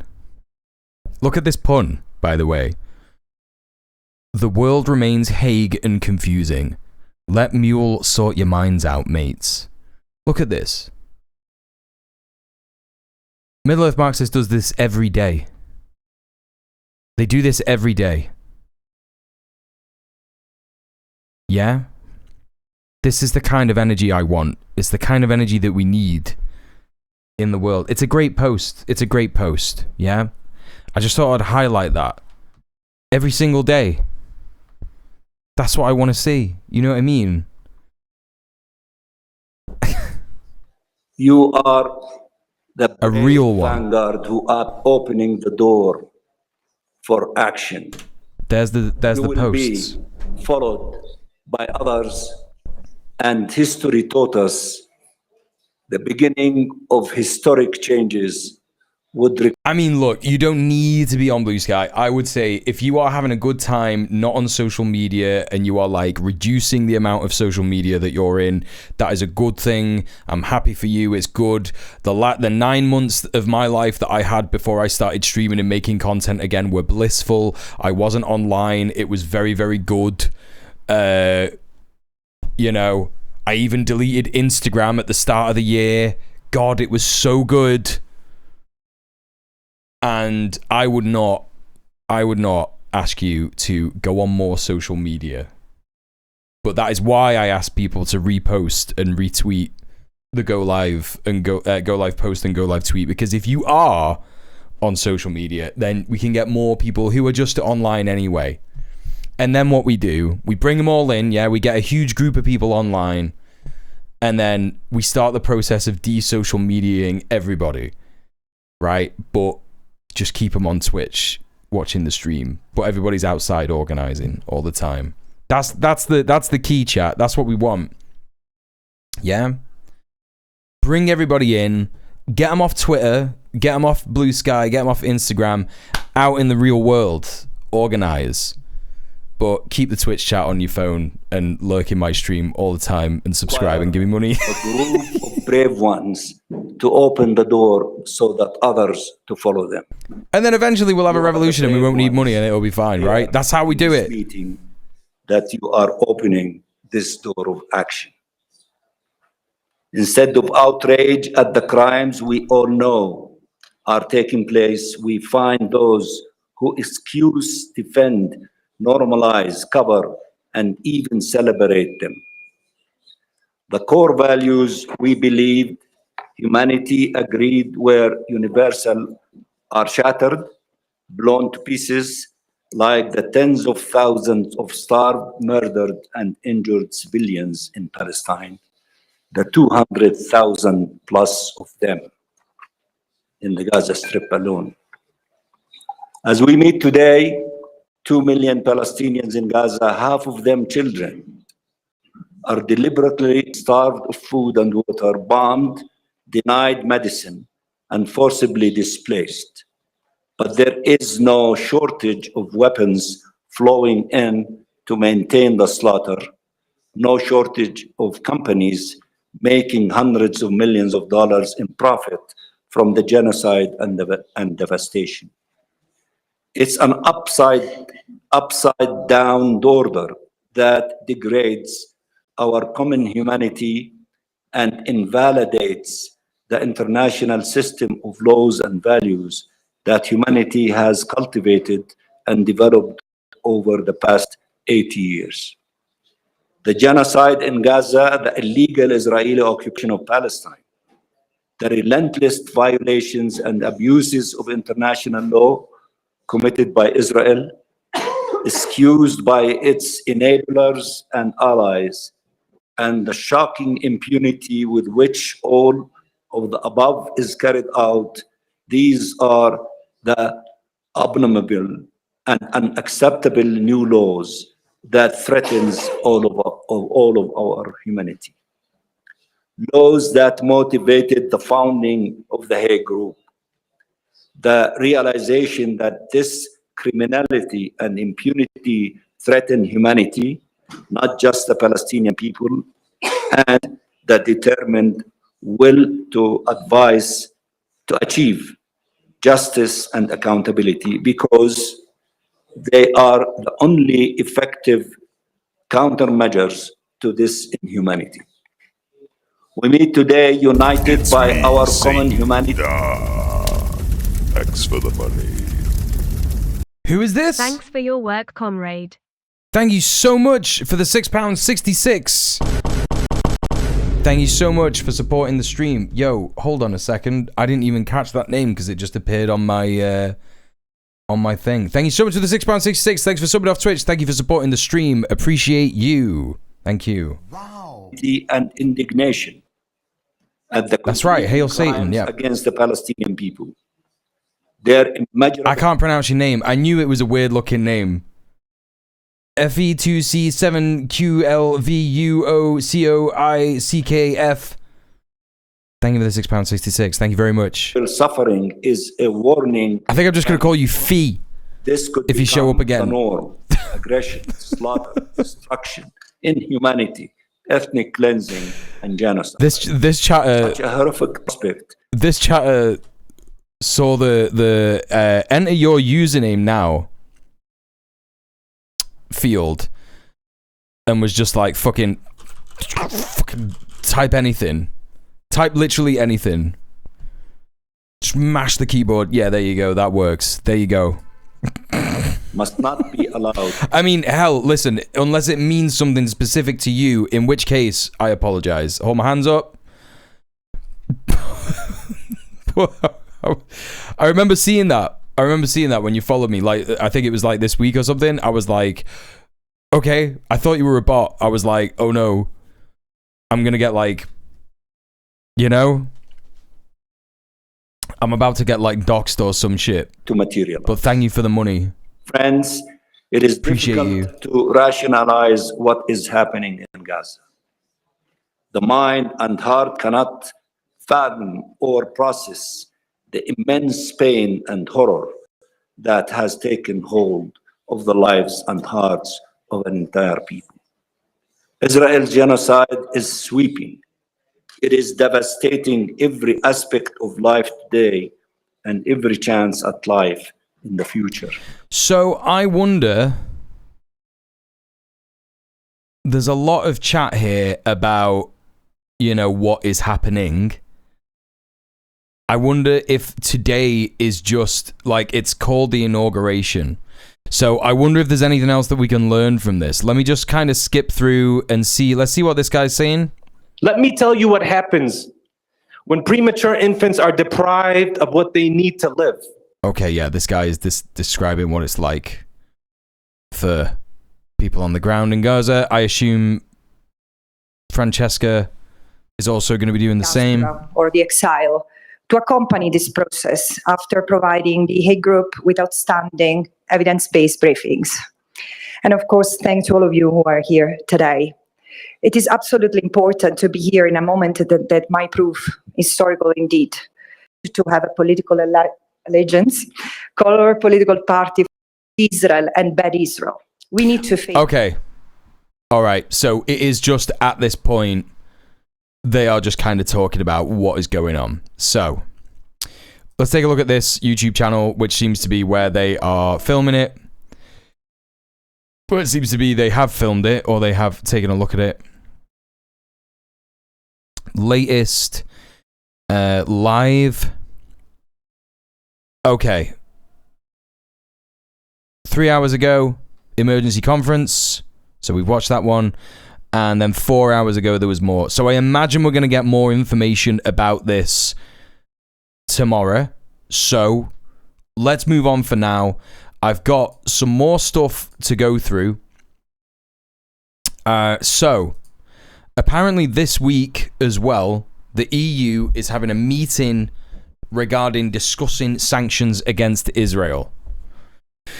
I'm pretty skeptical of this. I'm far more optimistic about the Hague Group, but who knows?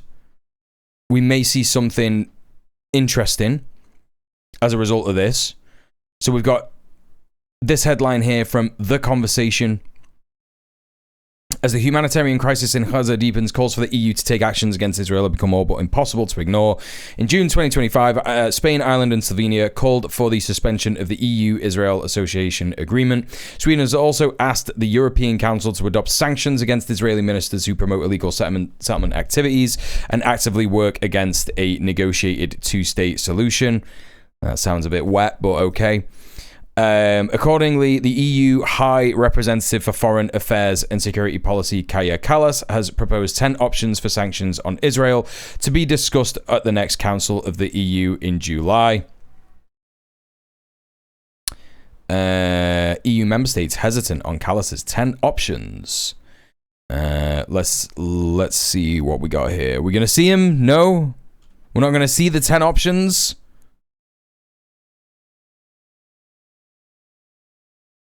Okay, are we going to see him here? Oh, here we go. All right.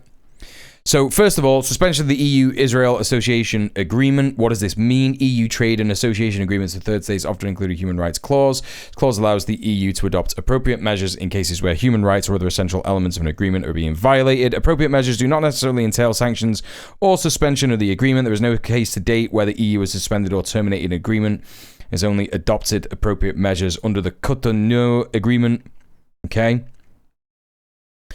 EU-Israel Association Agreement was in force since 2000. It has a human rights clause in Article 2 which states that relations between the parties as well as provisions for agreement itself should be based on respect for human rights. But what does it mean? It requires unanimity from all 27 EU member states. That's not going to happen, yeah, because Germany, Czechia and Hungary are just like, nah, we love that genocide that they're doing. We love that shit, dude. EU does have grounds to adopt appropriate measures and suspend cooperation in specific areas. This could be the trade chapter, which doesn't require unanimous approval, okay? Sanctions against individuals, this will be meaningless. In 2024, the EU sanctioned 5 Israeli settlers and 3 entities in the West Bank and East Jerusalem under GHRSR. At the same time, UK, Australia, Canada, New Zealand and Norway imposed targeted sanctions against Israeli groups and individuals accused of violence against Palestinians in the West Bank. I mean, again, this is meaningless. What does that mean for people who have gone to settle in Palestine and they're doing violence and they're killing Palestinians and then what? They can't have a British bank account? They're not going to want a fucking British bank account. What are you talking about?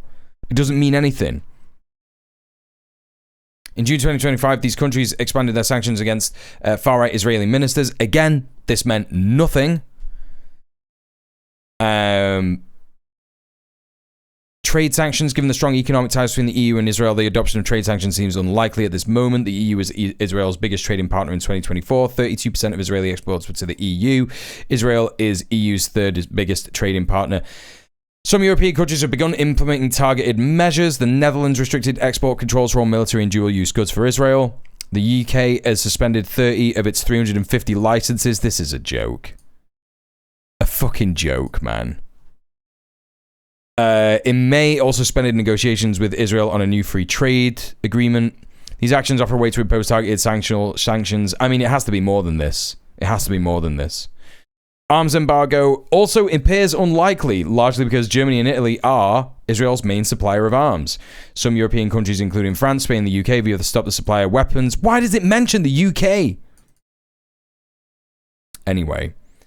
Moreover, Israel is a major arms exporter and has a strong internal supply of arms. As a result, any arms embargo will probably have a limited impact. This is bullshit.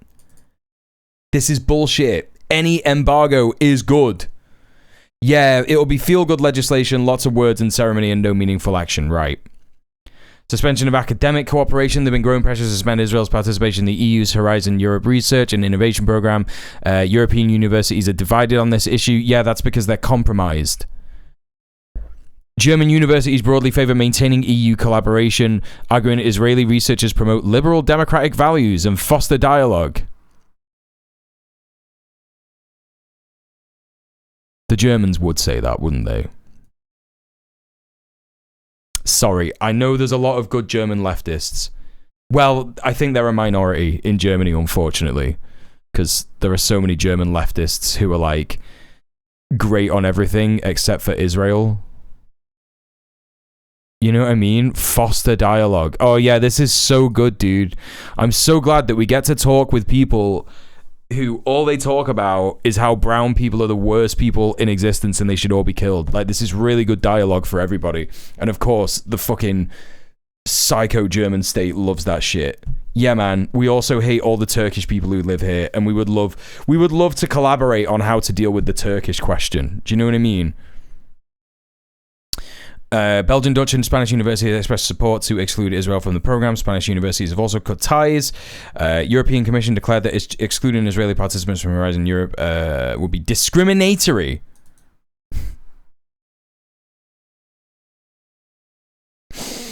It would be anti-Semitic. Despite when Russia invaded Ukraine, they were like, nah, we're not going to cooperate with Russian institutions. Okay, dude. All right, dude. All right, so I guess we'll see more about that if it happens. But that's that.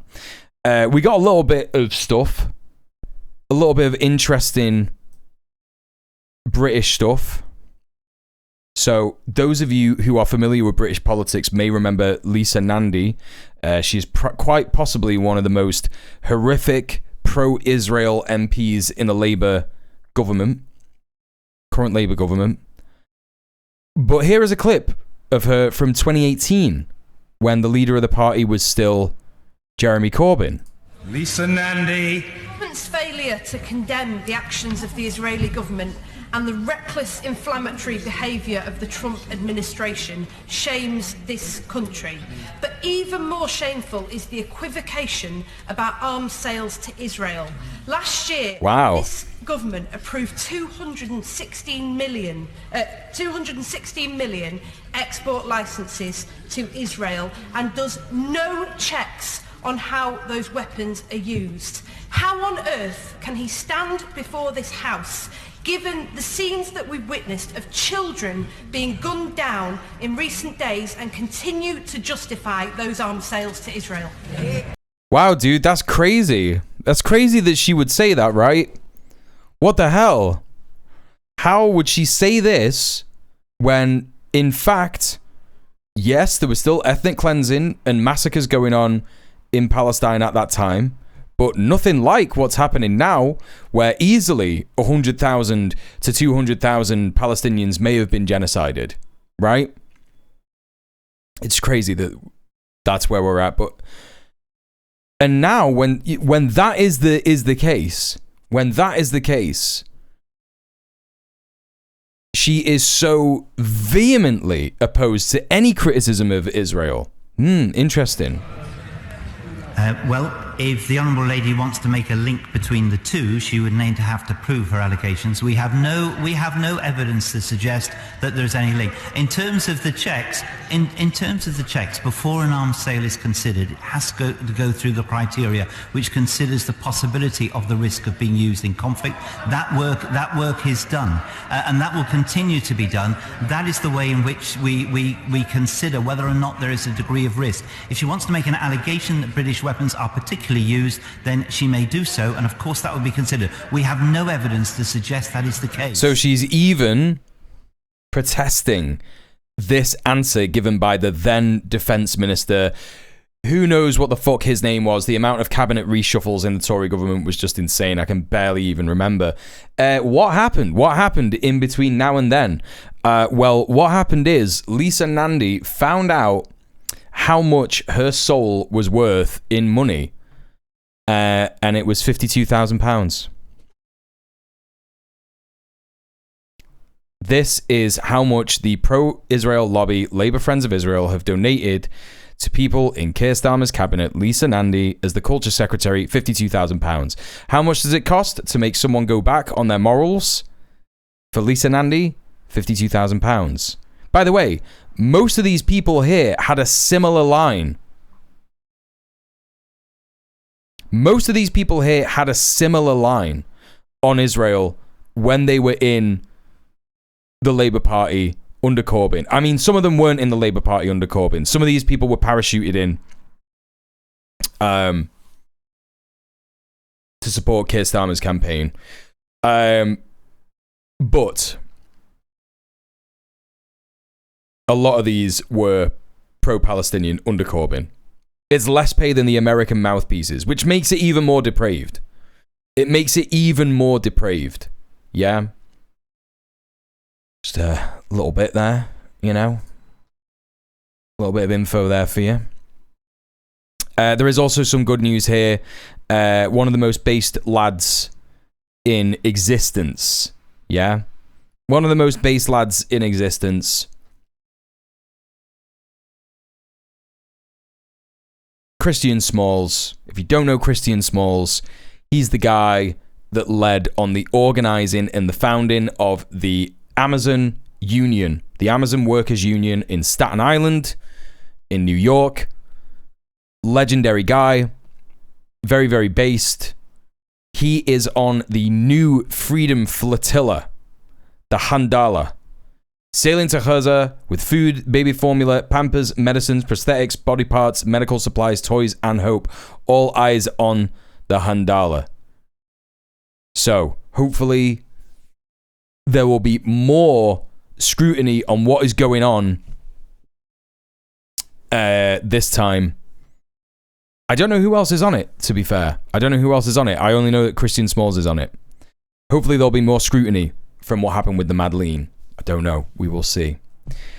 That's pretty much all the updates I've got in terms of not on YouTube. Let's go to YouTube. Let's go to the watch later list. Everybody on those boats are the best people. Incredibly brave. Yep. Braver than the troops. Let's go to the watch later. I got some videos I want to watch on here. I want to check this one out. A quick bit of hopium. You are watching and listening to the Electronic Intifada. I am John Elmer. This is the... You know the score, chat. You know the score. I'm going to run real quick to the bathroom and put my dinner in the oven.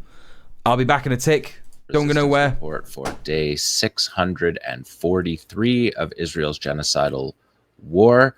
I am reporting this on July 10th, 2025, and this is day 557 of the ground war in Gaza.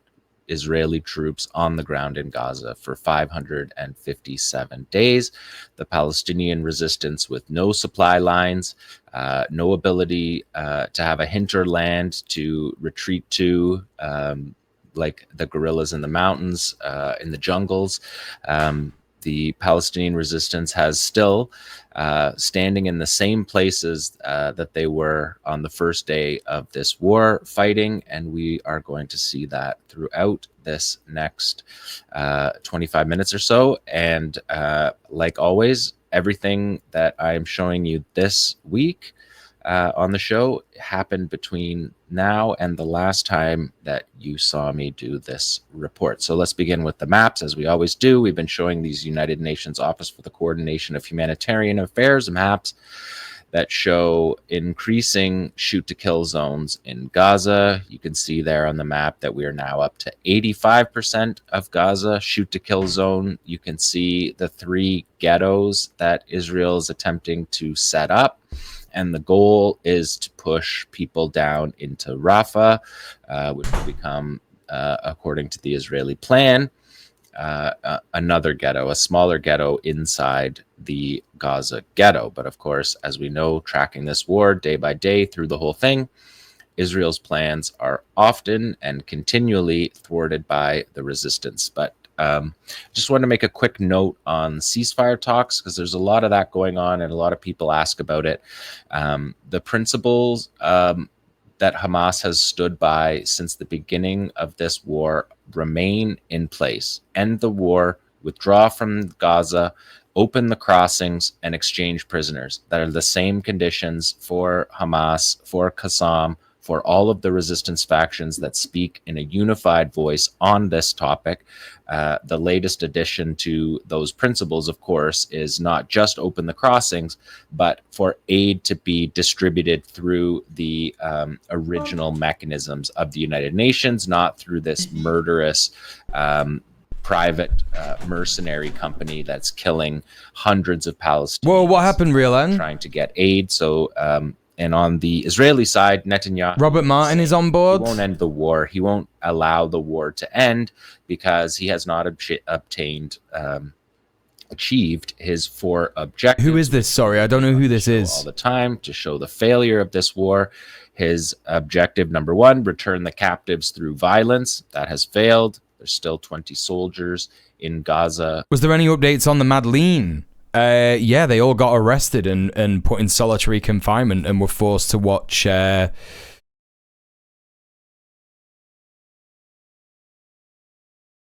they were forced to watch Israeli propaganda. And they were all released, but they got like scabies. Some of them got scabies. The guy from Brazil, he got scabies while he was in there. Do you like the racism Aussie guy? Wait, what? Who's this? Do you like the racism? That I kind of remember that. Hey PM, how you doing? There's a second flotilla on the way. Yeah, we just spoke about that very quickly. Yeah, the Handala. Let's see what he's saying. Oh, by the way. Nah, scabies is bad. Scabies is fucking bad. I've had scabies. It's basically a bacteria that gets in your skin. It causes you to itch, and then it gives you pustules, etc., and then it spreads. You need like cream on your body for weeks to get rid of it. It's pretty bad. It's pretty bad. Guess what, chat? You know, we said it. We said it would happen. We said it would happen. And, you know, people were rightfully a little bit skeptical. I understand what it's like. But the reality of the situation is... how did you get scabies? I used to live like a Asmongold. The reality is, the boy is here. Aww. He's right there. I didn't live as bad as Asmongold, but I lived pretty bad.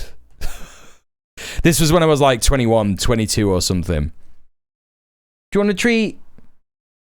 Yeah. Yeah, don't drop it. No. Yeah, it was skin contact with filth. Are you a little man? Are you my little man? I love you very much. He's like, give me another biscuit, you cunt. Give us another biscuit, you cunt. He's a little stinky man, yeah. Let's get him so you can see his hands over the side. There you go. That's how you know he's cute, because he's got his hands over the side like that. There you go.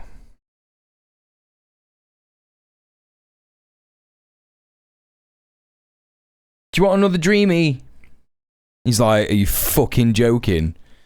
He's like, are you serious, pal? Do I want another dreamy? Go on, show everyone. Show everyone how good you are. That's it, yeah. I'm surprised I haven't gotten it yet, considering I live with a hoarder and I'm lazy. You know what? I actually used to... Did you drop it? No. I actually used to live with a hoarder. And, you know, it wasn't his fault, but... Trill-tacular! You gotta stop being so nice to me. What the hell? What happened? Thank you so much for gifting all the subs. I appreciate it. By the way, seeing as Trill-tacular is doing all this heavy lifting in the chat, thank you so much for the gifted sub. Thank you so much for gifting another sub. 13 subs in the channel. Holy shit. Please consider everybody else. Yeah. We've already had a couple of donos today. Thank you so much from Fee and also from Steph. Appreciate the donos. But if we hit the midway mark of the dono goal this month, yeah, I will be doing a gaming stream, or we will do movie night in the Discord. Either or, I haven't decided. We might do movie night, because that's what we used to do. We used to get halfway through the month, and that would be movie night unlocked. And what will we watch? Adventures of Priscilla, Queen of the Desert. That's what we'll watch. Yeah? So consider that. I'm also going to have to think about a sub goal now that I'm accepting subs again. So I don't know. Anyway, the Madeleine guy who got it, they probably got it because they don't bother cleaning the cells that they kept him in, either deliberately or because they're that gross. Yeah. No, it is that. It is that. They treat their prisons like dungeons. 100%. Not that prisons aren't dungeons. Prisons are mostly dungeons, right? But Israeli prisons are certainly fucking dungeons. Let's read this. My Freedom Flotilla journey. I was a subconscious racist for years. I believed the lies, bought into the propaganda, and never questioned the dehumanization of Palestinians in the media. It's embarrassing to admit, but it's the truth. Then I went to Palestine. What I saw shattered everything I thought I knew. I witnessed apartheid. I saw families brutalized, children terrorized, and an entire people stripped of their basic humanity, all under the boot of Israeli occupation. The experience changed me forever. Since then, I've dedicated my life to standing with the Palestinian people. That's why I joined the Freedom Flotilla, to challenge Israel's illegal blockade of Gaza, to deliver desperately needed aid, and to send a message to the world. The Palestinians are not alone. We will not stay silent. We will not stand by. We sail for justice. We sail for Gaza. We sail for freedom. The Freedom Flotilla Coalition has partnered again with Forensic Architecture and equipped the Handala with advanced tracking system. The technology plays a crucial role in ensuring the safety of those on board, maintaining transparency about the vessel's location, and holding potential aggressors accountable for their actions. I've never seen this guy before. I don't know who he is. Israeli prisons are also concentration camps, yeah. No, don't go! What are you doing? Oh, chat, I tried really hard. I think he's normally sat there, like, right with me every stream. He's normally sat there all the time, but I think maybe it's because it's cold weather today, and he's preferring being in the other room because it's cold. Hi everyone, my name is Robert. I'm on the Handala, a part of the Freedom Flotilla Coalition to break the illegal siege, the heinous... He's got cat business to do. ...that Israel has on Gaza. The boy's always betraying me. I've tried to get out... Sorry, Rialan. We haven't made it. I got the link though, thank you. Issues, but I'm finally out to sea, so it's very exciting. The one thing we do need, we need people to follow us. We need people to share what's going on. Yeah, all eyes on the Handala. Can we track it and see where it is? Israel does not want us to show the world the illegal siege, so we really do need you. Please follow everything to do with the Freedom Flotilla. My Instagram page is heavily restricted. I used to get 10 million views a month. Now I get nearly 1 million. Okay, I mean, 1 million is still really good. To the Palestinians. But I get his point. I get what he's saying. Living worldwide in the occupied territories in Gaza. The people of the world, they're raising up for you. And we realise that we've let you down. I know, I was a subconscious racist for many, many years. Until 2014 happened and Israel started killing Palestinians in Gaza. I read the papers and then I started to see cracks in how it was reported. So I went over there and I witnessed some horrible crimes. I remember that video as this escalation was starting. I'm in Hebron and I've just been told about a wall, so this gate locks about 40 10 months ago? Palestinian families in, and it actually locks at certain times where they can't come out. And this actual side of the road that I'm walking on, Palestinians can't come. There's actually a bus stop over behind me and the Palestinians aren't allowed to take it. I can take it, the Palestinians can't take it. It's complete racism at the heart. And if I walk over here at the bus stop, you'll see. How you doing? You can see the heavily guarded stuff for the Palestinians. So I wonder who's... I remember this video. This is crazy that he did this. It is, you're right, massive fucking cojones on this motherfucker.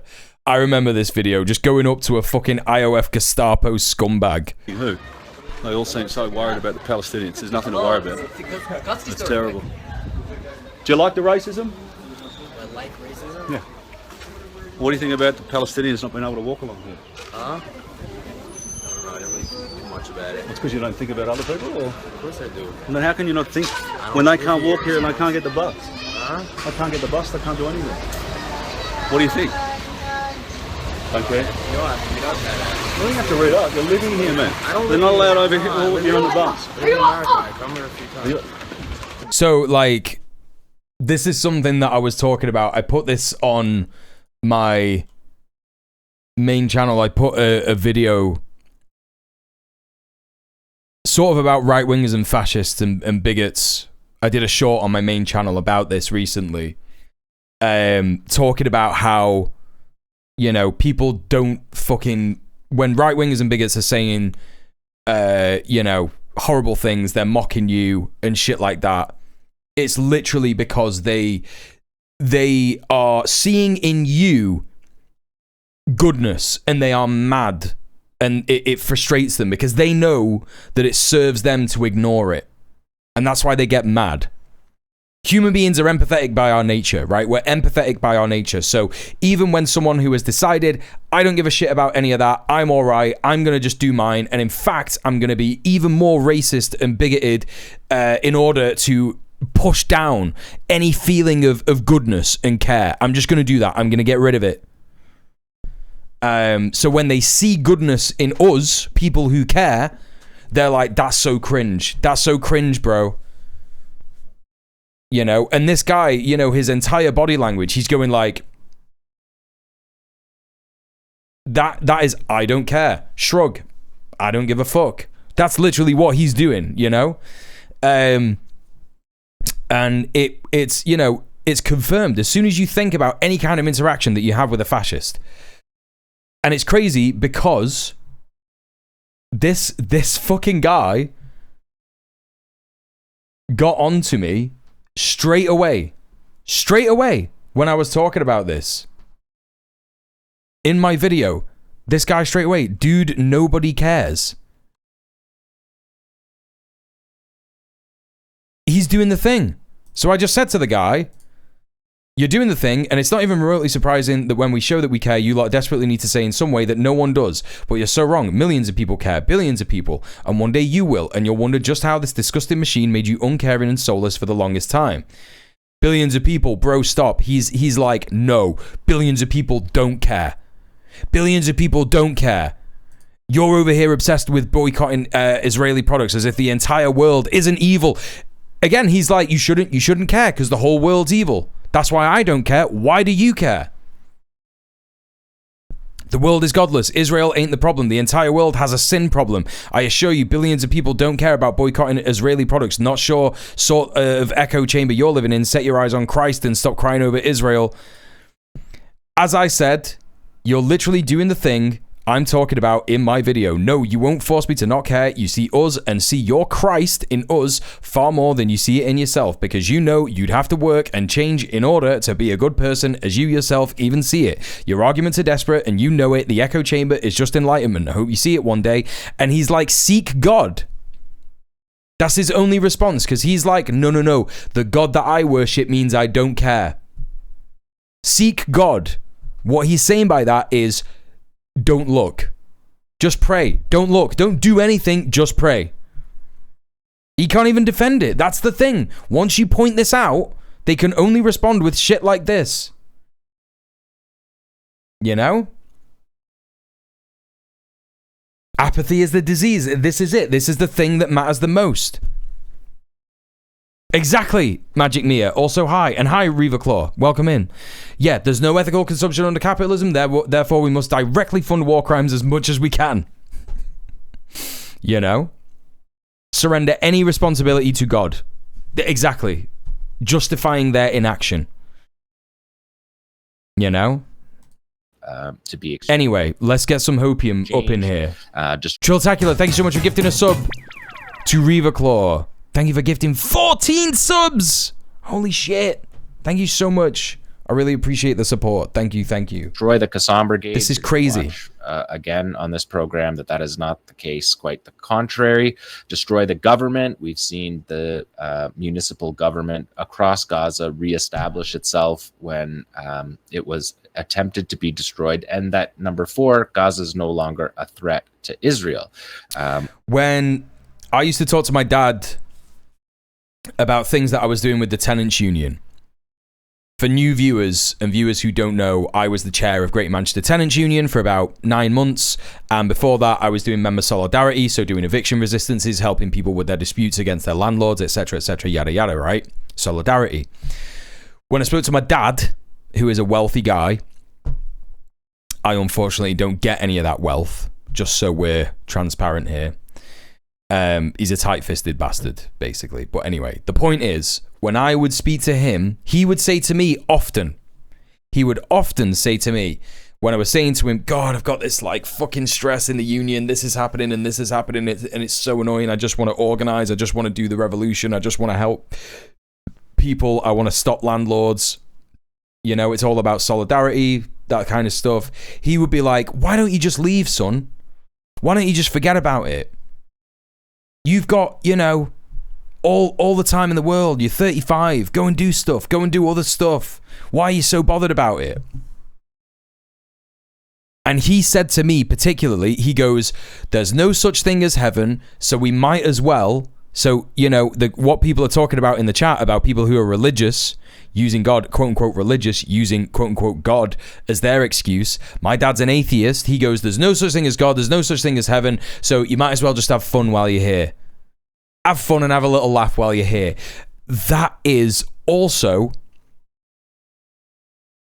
the justification from people who don't believe in God. So it reaffirms that that is what it is. People are just like, I have been molded and shaped into this comfortable mess by this society that I live in. Yeah? And so I'm not going to care. I'm going to sit back and I'm going to watch Netflix. I'm going to sit back, I'm going to watch my shows. I'm going to play my video games. I'm not going to do anything. I'm not even going to consume content that makes me aware of things that are going on because it's too much. It's too much, right?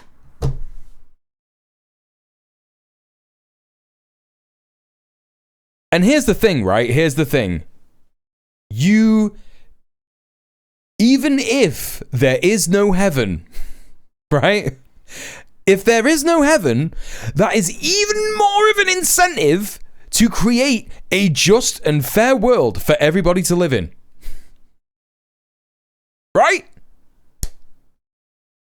There is even more of an incentive. Because if there is no release when we exit this mortal plane, then what the fuck are we doing? I used to think like your dad, now I view it as our responsibility to try and make the world into the heaven we were sold. Yes, spot on. 100%, yeah. As much as I don't respect pretty much any religion, yeah, it's not just them. But what I remind myself constantly is that religion is the excuse for what people were always going to do anyway. In order to survive, religions have to be vague enough for everyone to apply them, even the strict ones. Yeah. And, you know, look, you could be a religious person, you can, like, worship the Abrahamic religions, and you can still be a good person. I don't think we get anywhere with, like, militant atheism. I think that's cringe. I'm not saying that you're saying that, PM Triox, but just in case, just so everybody knows where I stand on this.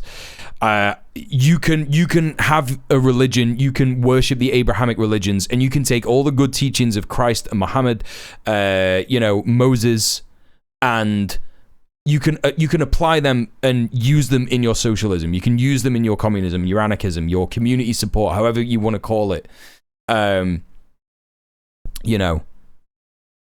What is heaven? Most of the Abrahamic religions will describe heaven as a place without currency, where everyone is friends, there's no states, there's no countries, there's no barriers, there's no divisions, and everybody is happy and has everything that they need. And yet, people are like, nah, we shouldn't have stuff like that. No, we must suffer. We must suffer. I'm of the opinion that Christianity as it was before the Romans got a hold of it was probably a lot better and wasn't used in the way that it is nowadays. In the same way that you could say that Islam is used by ISIS and Al-Qaeda and the Taliban to oppress people, right? You know, religions can be used in various different ways. They can be used as a disguise to oppress people, and empires use them to oppress people. We're seeing it now. Judaism is used as a supremacist ethno-state identifier in so-called Israel. It's all so much better before empire got hold of them and used them as an excuse to do stuff. Not so much Islam. I can't really think of an empire that had Islam at the forefront of it. Back in the day, ancient times, sure. I'm trying to, maybe the Persian Empire. Yeah, probably. Ottoman Empire. You know? Scandinavian kings adopted Christianity to unite their lands, yeah. The Moors, I don't know if was there an empire? Was there a Moroccan Empire? It didn't last long, yeah. Anyway, I had a point here and I've forgotten it.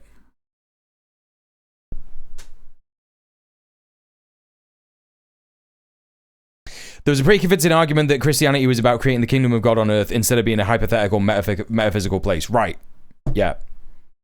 Pre-Roman Christianity was a branch of Judaism veering almost Buddhist dharmic directions, especially with regards to what would later be called Gnostic sects. Right, and there are lots of so-called Gnostic sects of the Abrahamic religions. You've got Sufism in Islam. You've got, what is it? Is Kabbalism a thing in Judaism, or is that just like a modern woo thing? I don't know. Hey Rat Freak, how are you doing? The late chief rabbi in London would often say to read without interpretation is as good as heresy. To blindly follow the scripture without thinking about how it affects you and applies the life you are living is pointless and dangerous. Yes, exactly. Enjoy your gifted sub. There it is, Trilltacular. Thank you so much for gifting a sub to Rat Freak. That's crazy. Thank you so much for all the support. I really appreciate it, honestly. Thank you. What Rome saw in monotheism, though, was pure authoritarian unity. It was convenient for imperial Roman politics. That's what I was going to say. Thank you, Sorka. Yeah. Thank you. Rome and the other empires, so like the Christianity after Rome that was used by the Normans and then later by colonialist, imperialist, white Western nations, that Christianity was about suffering. Right? You have to suffer on this earth. This is what all the leaders said. Suffer on this earth so you reap rewards in heaven. Fuck knows if it even exists. What are you talking about? Suffer here so that when you die, you get to experience paradise. No, fuck that. That's how you control people. That's how you control populaces and subjugate them. You know?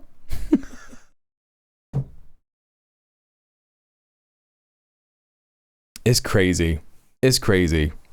I kind of get it though. Working 40 hours a week, or usually far more than that, is fucking exhausting. I very frequently, I'm tired as fuck from organizing. Also, like you have enough shit in your own life, and seeing the seemingly insurmountable tasks ahead of us can be extremely mentally taxing. Right, but that is what neoliberalism does to us. That's what neoliberal capitalism does to us. It makes it impossible to organize because you have to work so much. You have to be there, and even when you're organizing, the people that you're organizing with are also cursed with the neoliberal apathy that we have. It's built into us. And we have to fight against that as much as possible. That's why I think most organizations should have in their foundational documents, in their founding documents, solidarity is key. When we're in this room together, all differences are aside. We work, we organize, we make the thing happen. If you have issues with people in the room that you're in, you deal with them later. You sort them out with a complaint process that is maybe organized by a third party and not people in the organization, right? Anyway, that's my take. Kabbalah is a practice from Judaism. Kabbalah is a Christian appropriation, initially with the intent to convert Jews, and what would become Hermetic Kabbalah was a philosophical direction that took Kabbalah back closer to its legitimate philosophical grounds and spun off into a more loosely secular thing. There's an interesting video on it by the YouTube channel Esoterica, which came out last week. I actually love Esoterica, and that's only because of my partner.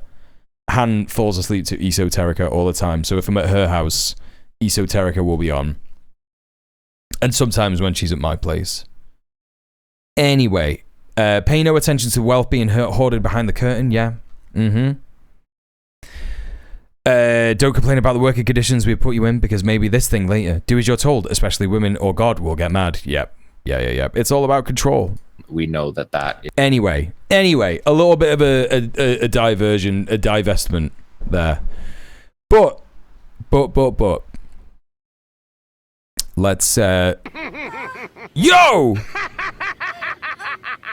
Sonic will never again be a pain in my egg! Magic Mia. Why was there no text-to-speech? Oh, I think you have to do like over 100 to do text-to-speech. I'll change that. Petition to turn this into a space where we regularly hate on St. Augustine of Hippo. He played a large part in creating the mess that modern Christianity is. I did not know that. But yeah, fuck that guy. Thank you for the 100 bits. Appreciate the support. Thank you. Let's continue to watch the resistance report with John Elmer. It's also not going to be achieved. So 0 for 4 for BB's objectives. And by the way, if you missed what he just said, chat, John Elmer always prefaces the resistance report by saying, hey, guess what? Israel still hasn't accomplished any of its aims in Gaza. Its stated aims, by the way. It is achieving its aims that weren't stated, which is ethnic cleansing and genocide. But in terms of the war against Hamas, it hasn't achieved any of their aims. And in fact, Al-Qassam, the military wing, and Sarai al-Quds, and the various different groups that are militarized in Gaza are, from what we know from all resistance reports, winning the war. It's worth noting because the war itself, not the genocide, because there's two things happening. There's a war against Hamas, which isn't really being fought. Al-Qassam and Sarai al-Quds are fighting the invading forces, the IOF forces, and there is also the genocide that is happening that the IOF is doing. The idea of the aid mechanism returning to the United Nations is a critical point of Palestinian sovereignty. What we're seeing with this Gaza Humanitarian Foundation is appalling, and this cannot be the future for Palestinians. And at this point in the negotiations, Hamas cannot relent on that point. So if people want to follow it day by day, back and forth, the promises by the American president, keep those notes in mind because they remain consistent week after week. And now looking at this map here, you can see all of the areas that are no-go zones, that are shoot-to-kill zones. But if we flip to map number 2 here, the Israeli military has released this map this week that shows actually the land that they control. And you can see on the bottom left there, the 36th Division is along the Boreg corridor there. That is the piece of land that they separate. It's also disputable as to whether they actually like control that land as well, because we know and will probably see from the resistance report that regularly, like this is Rafah, like the 36 brigade is kind of trying to push into Khan Yunis, and they are beset most of the time, front, center, each side, by Qassam fighters. So it's also arguable that these areas that the IOF say that they control are actually much thinner. Create this Rafah. Of course, these are the reports to people who want to see that there is progress in the so-called war against Al-Qassam, Sarai al-Quds, and they are going to be exaggerating as they always do. And the blue areas are just the extensions of the buffer zones. And you can see in Khan Yunis, my dinner's ready.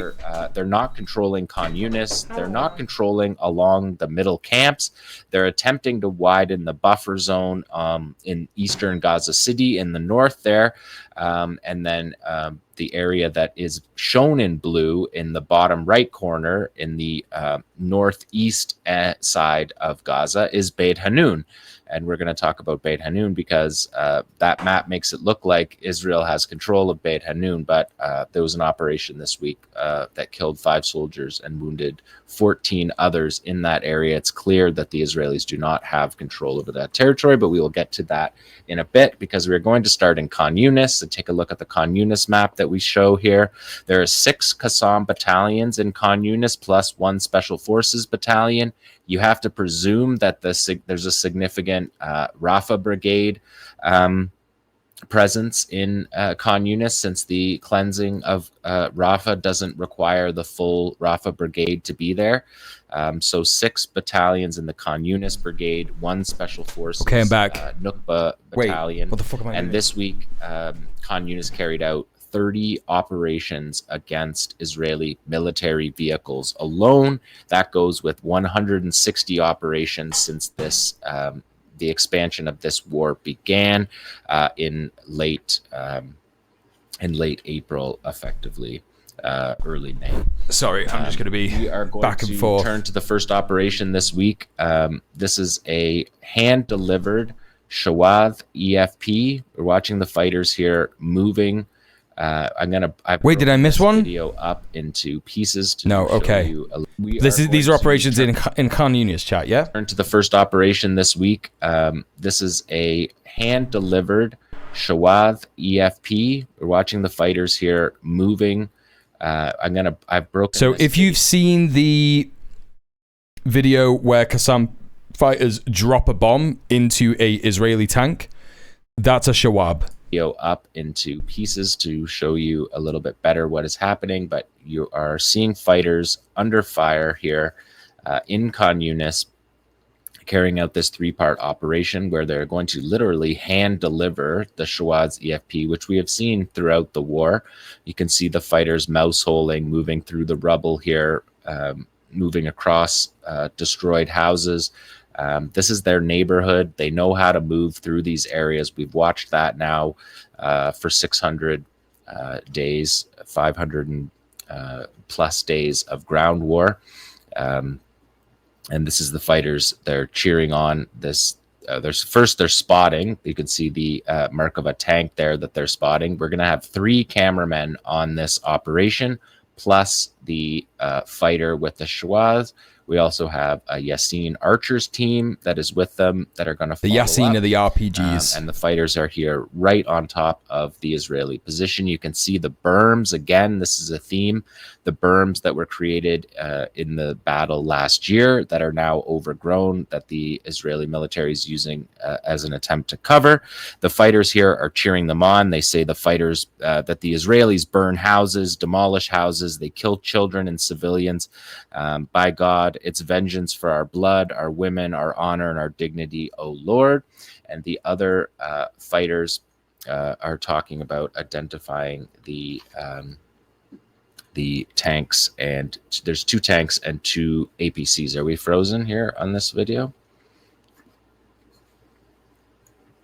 Okay. So that's the setup for this operation. Here comes the Shawad fighter. The other cameraman, you can see the triangle there. That is the mark of a tank.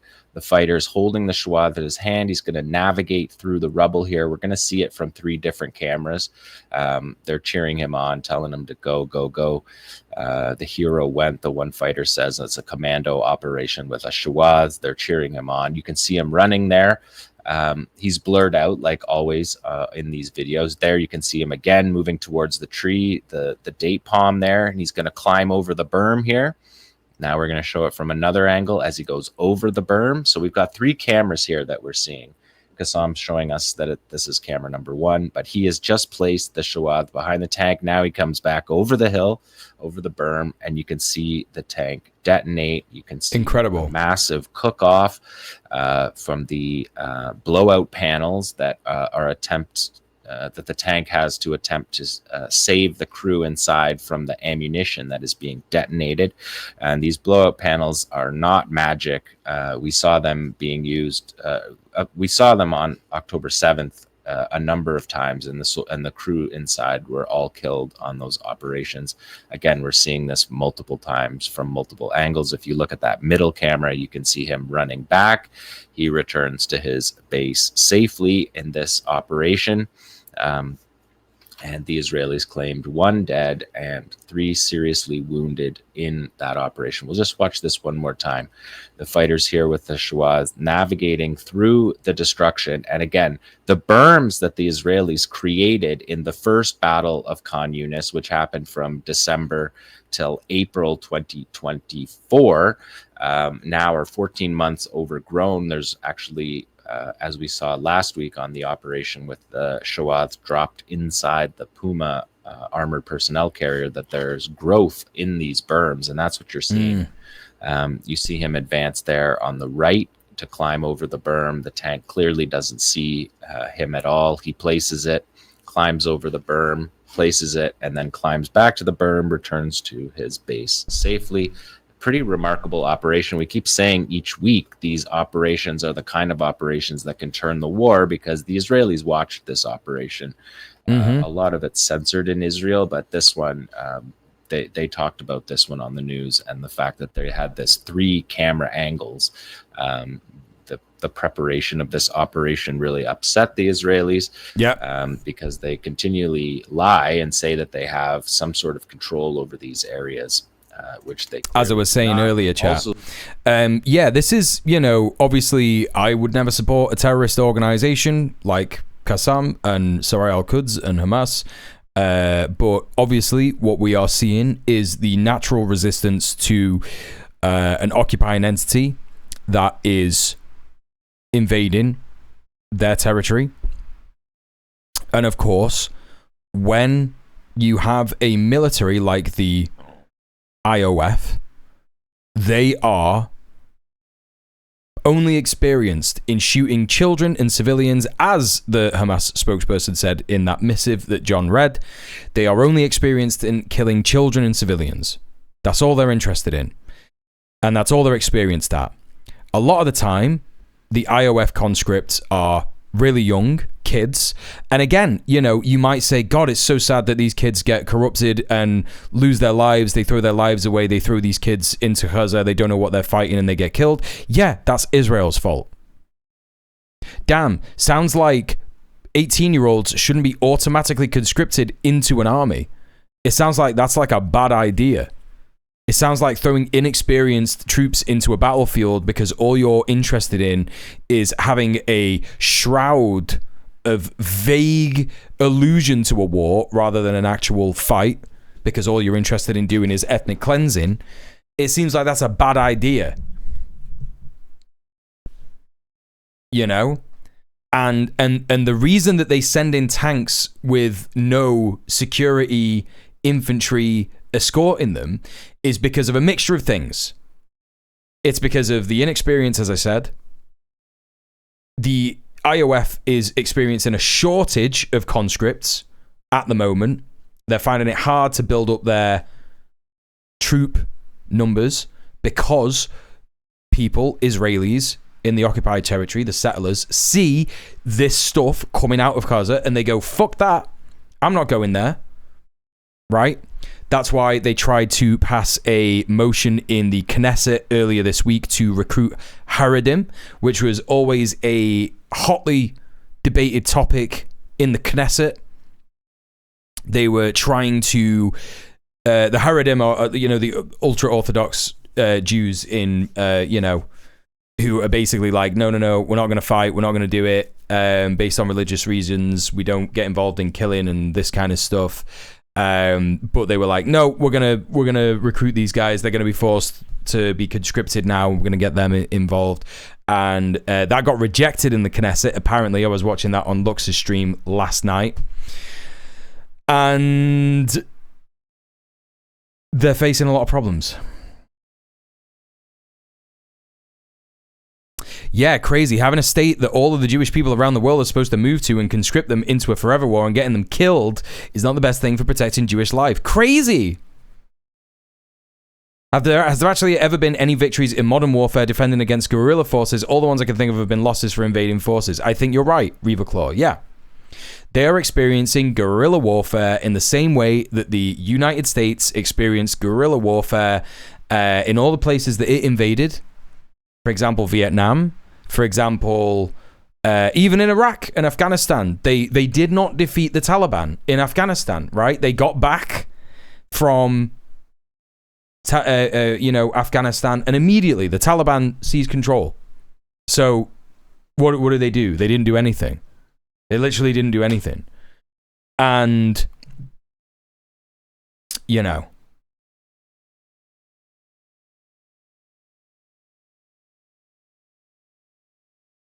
trying to think about the other one. I mean, the million Iraqis that were killed in Iraq were civilians mostly. Hey Maracas, how you doing? Isn't it fucking infuriating Netanyahu, modern day Hitler, as the cutesy name Bibi? Yeah, we don't call him that here. Yeah, we call him fucking... Yeah, Hitler. He's fucking Hitler, the Hitler of our time, right? You know what I mean? They've all been monumentally successful stonks buyback schemes for a bunch of corrupt industries. I mean, that's what it is, isn't it? That's what it is. That's what these wars are. Wars. These invasions. They're not actually wars or invasions. Well, they are invasions. They're just there to extract resources. In the same way that if they get into Gaza, it will be to extract resources, right? Ethnically cleanse, extract resource, yada yada. Same story, different day. Enjoy your sub, Maracas Skullman. Thank you again, Trilltacular, for gifting that sub to Maracas Skullman. This is crazy. Thank you so much. At best, we'd call him Bibitler. I think the exception was Iraq, since the intention was permanent occupation. Yeah, they've occupied Iraq, haven't they? Yeah, it's bad. Anyway, I'm gonna let this run again for you. Give me a hot minute. I'm just gonna go and get the rest of my dinner. Still seeing Shawad devices. We're still seeing appropriate weapons being used, and this is only one part of this operation. Like I said, there's multiple stages to this. We're going to see this triptych again in the next shot, because the fact that the three, we can skip to that next shot now, number 6, to just show that again. If you watch the middle frame, you can see the fighter emerging back safely, back to his base safely. And number 7 is when we crack right into, after this operation, the fighters move immediately with a Yasin strike that hits the Namr that's behind. At the beginning, we saw the commander of the operation point out that there was 2 sets of tanks and troop carriers, and the Israelis admitted that that second Yasin strike there killed. And wait, did I miss one? Back to his base safely. And number 7 is when we crack right into, after this operation, the fighters move immediately with a Yasin strike that hits the Namr that's behind. At the beginning, we saw the commander of the operation point out that there was 2 sets of tanks and troop carriers, and the Israelis admitted that that second Yasin strike there killed and wounded soldiers in that second tank. The fighters here come back, and he's saying, "Oh Lord, make us firm. Come on, guys." And he says, "Come on, give me your head. Let me kiss it." And you can literally hear him kiss his head in that video. Maybe tomorrow I can throw it up. I have the audio track and the uncensored on my X, and you can see him kissing. There you see the soldier emerging from the tank, the second tank, to see what's going on, and he's immediately hit by the Qassam fighter that we were watching on camera 2. That soldier was also wounded. The Israeli report from... It's a little absurd how effective this is. Yeah, I mean, that's the thing. You know, you're looking at an absurd country. Like, it's not a country. You know, Israel is not a country. It's an illegal occupation. And it's always had just the most absurd kind of rhetoric, the most absurd kind of society, the most absurd, you know, think about every aspect of Israeli society. The terrible music, yeah, the absolutely awful fascist settler colonialist music, you know, the art, like we've seen some of that. We've seen, like, you know, there's, like, you know, think about like a funny TV show. You've never heard of a funny Israeli TV show because their kind of humor is like, haha, aren't all Arabs insane pedophile rapists, right? That's the kind of thing that they say. It's just racism, right? You know, it's just not even remotely... Everything about it is absurd. And so, of course, their fucking army is absurd. And that's the only reason that they have such dominance over Gaza and had so much, you know, even an ability to fight back with Iran is, whatchamacallit, the missile capabilities, and that's all gifts from the United States, and the air dominance, you know, the planes that they get from the UK and the US, and the plane parts that we manufacture here for them and shit. Hey Afro, how you doing? Welcome in. Best that they have is that one actor that does Borat. He's not even Israeli, he's from fucking England. Sacha Baron Cohen. He's not even from Israel. So, you know. It is a state, though. I always default to saying the state of Israel. Trilltacular, thank you for the gifted sub to Afro Altruism. Thank you so much. Didn't know he was a Brit. Yeah, he's a Brit. Sacha Baron Cohen. I'm absolutely certain he's not Israeli. He's just British. He's just English. But that's the thing. You wouldn't know because he just loves fucking like... He just fucking loves Israel so much. Although, like, there was like that one good thing that he did where he got that one guy, that one, who was it? That one US senator to just be like, yeah, we just want to kill loads of Arabs and shit. Like, when he was literally pretending to be a Mossad guy, right?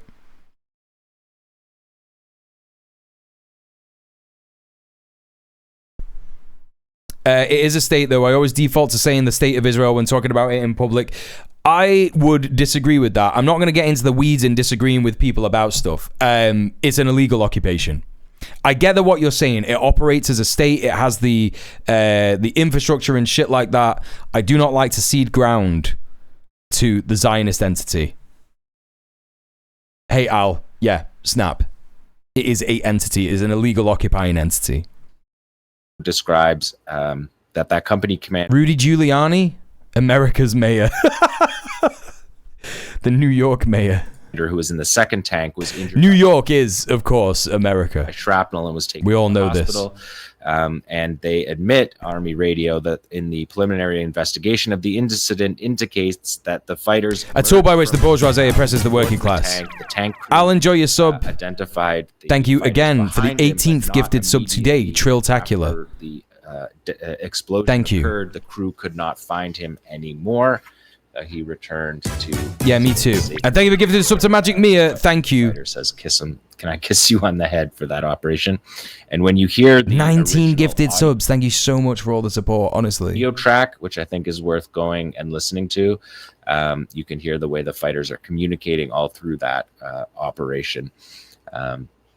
So a remarkable operation. Again, I get what you're saying, Mia. I do get what you're saying. Understanding where to be, understanding what weapons to use, all the appropriate. Rudy pulled his pants down for his assistant. Yeah.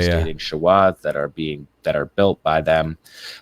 Never do, Al. Never do. This is, the day earlier, this is 3 Yasin strikes against Namur troop carriers. Again, using the rubble, the devastated terrain as the Israeli military planners. Chat, I've got to take a wardrobe outside today. Through their own villages. After the stream. I have to take a whole ass wardrobe downstairs, a moldy fucking wardrobe. I've got to carry it down fucking stairs and put it outside in the rain to be picked up by the council tomorrow. It had to rain today, of all days. They know It's not that heavy. It'll be all right, but it's just a pain in the ass. Even though that's disorienting to them because the buildings have all... In Germany, not doing that sort of bullshit is kind of tricky. Oh yeah, I know about all that. It is dismantled, Steph. It is, but it's still pretty big. Are gone. This is one of 6 Yasin operations. It's just awkward. I just can't be asked. Do you know what I mean? Troop carriers, and those troop carriers carry an entire infantry squad in the back of them, so they can be deadly operations. Many wounded, but of course Israel has been covering up, especially their wounded. They've been covering up of late. We know that June was the deadliest month for their soldiers, but they didn't give us a wounded count to tell us. Solid oak wardrobe. Well, the benefit of that is that it probably won't get mold on it. I had a shit fucking, a shit IKEA job with like a cardboard back. and it got black mold on it, and I can't get rid of it, so that's why I have to get rid of it. Sell that with the house. That's imagine owning a gaff. Late to the party tonight. I wonder if you covered the video doing the rounds of 2 state troopers using prescriptions to threaten terror offense, saying stop the genocide, free Gaza. I saw that go by on Twitter. Hold up.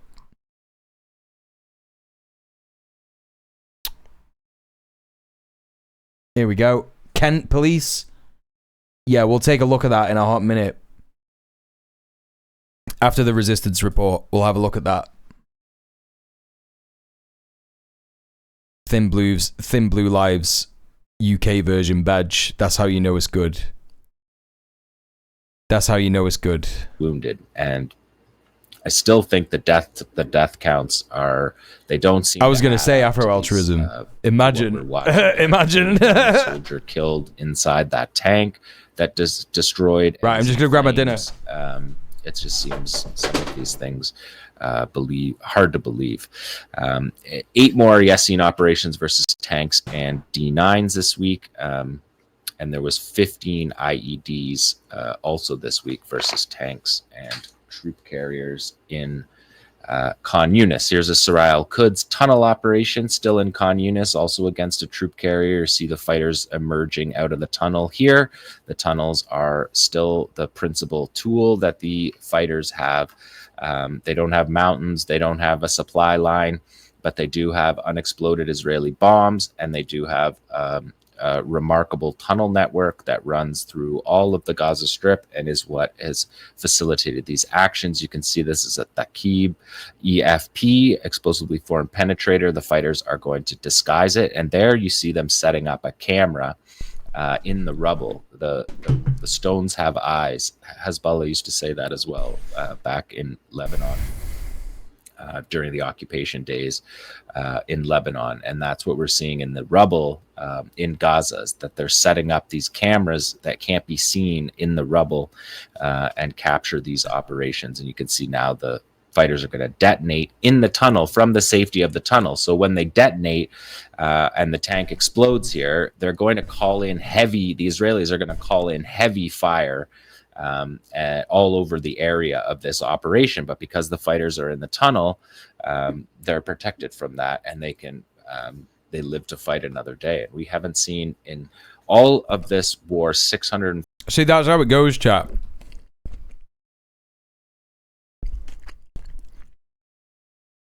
They don't know how to organize operations. Their military is extremely inexperienced. They're kids most of the time. And they're only used to doing genocide. So, as soon as their troops get hit, the portrayal of these guys being insane religious jihadists is so off the mark, it's embarrassing. If you watch the film Belkisiba, yeah, those guys that fought, the internationalists and the Kurds that fought in northeastern Syria against ISIS, described them as psycho-fascists.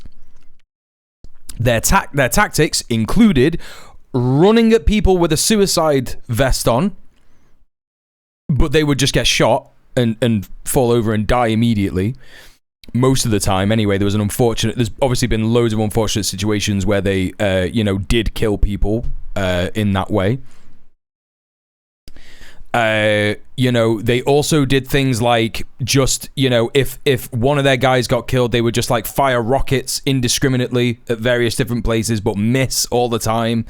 These are like undisciplined, literally psycho-fascists, right? That is so different. That is so far removed. And obviously, Israel all the time tries to say, these guys are just like ISIS. They're just like ISIS. Every single person in there is just like ISIS. It's like, it couldn't be further from the truth. It could not be further from the truth, right? It is so different. So, yeah, in the IOF, no doctrines, no room to improvise. They go in there, they get murked by the resistance, and then in response, as John says, the IOF just goes, right, drone strike all over that land, just like carpet bomb. IOF are far more like ISIS in that regard.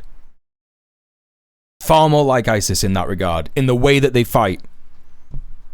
43 days. We have not seen a single suicide operation or even a suicidal operation of so much risk. The fighters are returning to their base safely, and that is also part of why they're able to continue these fights. And I just want to report on another operation in Khan Yunis that we do not have video for yet, but we are going to apparently get video for it tonight. I will break it down next week on the show, but in Abasan, they have lots of doctrines. All of them are kill everything indiscriminately. That's true. That's true. In that regard, yeah. Or the Hannibal doctrine as well, by the way. We targeted, you're right. The report says we targeted a Merkava tank and 2 Zionist personnel carriers with Al Yassin 105 shells. Al Qassam fighters also targeted 2 military excavators with Yassin 105s. After that, our fighters advanced towards the enemy soldiers and engaged them. We'll have a look at some snagging either tomorrow or the day after. Realan, I promise. Did not allow it, so they eliminated the soldier and seized his weapon. The fighters observed the landing of aircraft. The Israeli military admitted on Wednesday night that an excavator driver was killed. And on the IDF's field report, it says that an Israeli soldier was killed and nearly abducted in the southern Gaza Strip earlier today. The military announces the name of the slain soldier was not released. The IDF says that he will be named later. According to the probe, several Qassam gunmen emerged from a tunnel and attacked Israeli forces in Khan Yunis. During the attack, the operatives attempted to abduct the slain soldier who was operating an excavator. The IDF says the soldier struggled with the Palestinians and he was shot and killed. Israelis say Israeli forces guarding the area opened fire on the operatives to prevent the abduction attempt. So that reads like a Hannibal, but we will see what. Like we were saying, it was a Hannibal. They will have been told, Magic Mia, you got it in one. The one doctrine that they had here was to basically, right, when you get in here, if any of your teammates, what are they called, comrades, get taken, shoot them. Don't let them become hostages. Right? I did see what they were saying at the excavator operator's funeral. Yeah, we watched that yesterday.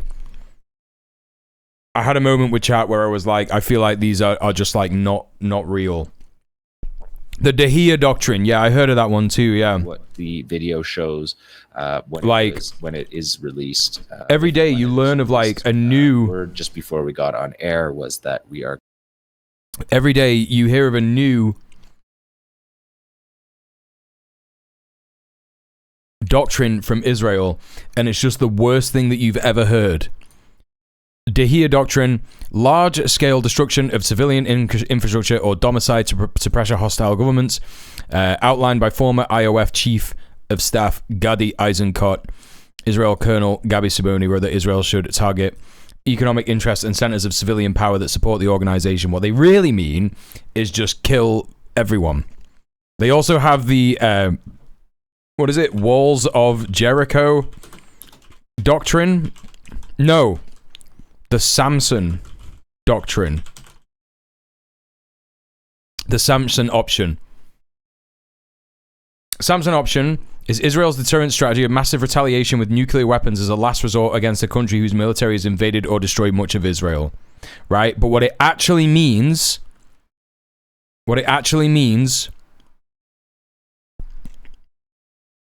is that they will bomb the US and countries in Europe with nuclear weapons if it is ever threatened. Because, and I don't know if they knew this, because Samson was a titan who, when he had his hair cut, he lost all of his power, right?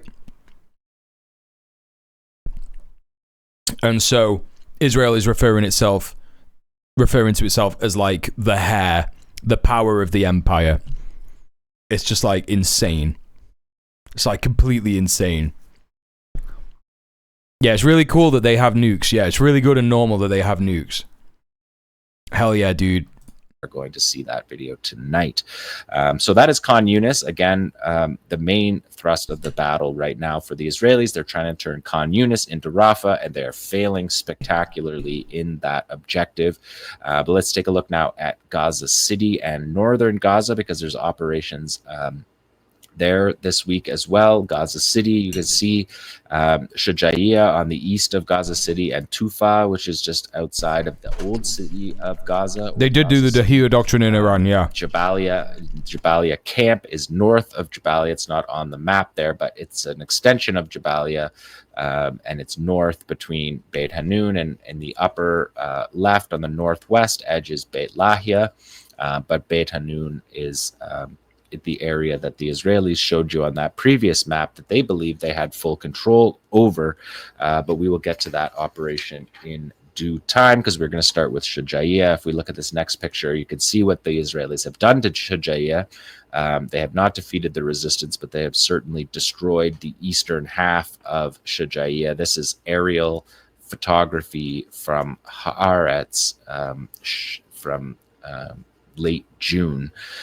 So it's even worse now because they've been shelling and airstriking the area in preparation for their troops to go in. In number 12 now we're on, we can see a Saraya al-Quds multi-stage ambush that takes place in Shujaiya. You can see the 6 IEDs there of various types. Saraya al-Quds uses a lot more improvised explosive devices. They're adapting to the fact that their manufacturing is a different set of manufacturing than Qassam, and you're seeing them be adaptive and using return to sender operations where they rewire Israeli weapons and return them. There we saw them using propane tanks with explosives. Yeah, I'm with you, PM. Barrel bombs with explosives. So this is crazy, right? Begins with 6 IEDs detonated. Sometimes I forget the absolute horror of it. Someone said earlier, who said this? Was it you, Trolltacular? Someone said, I cannot imagine living here in these conditions, let alone fighting. Yeah, it was Trolltacular. I couldn't imagine living in those conditions, let alone fighting. Yahya Sinwar was starving for 3 days until they got to him accidentally.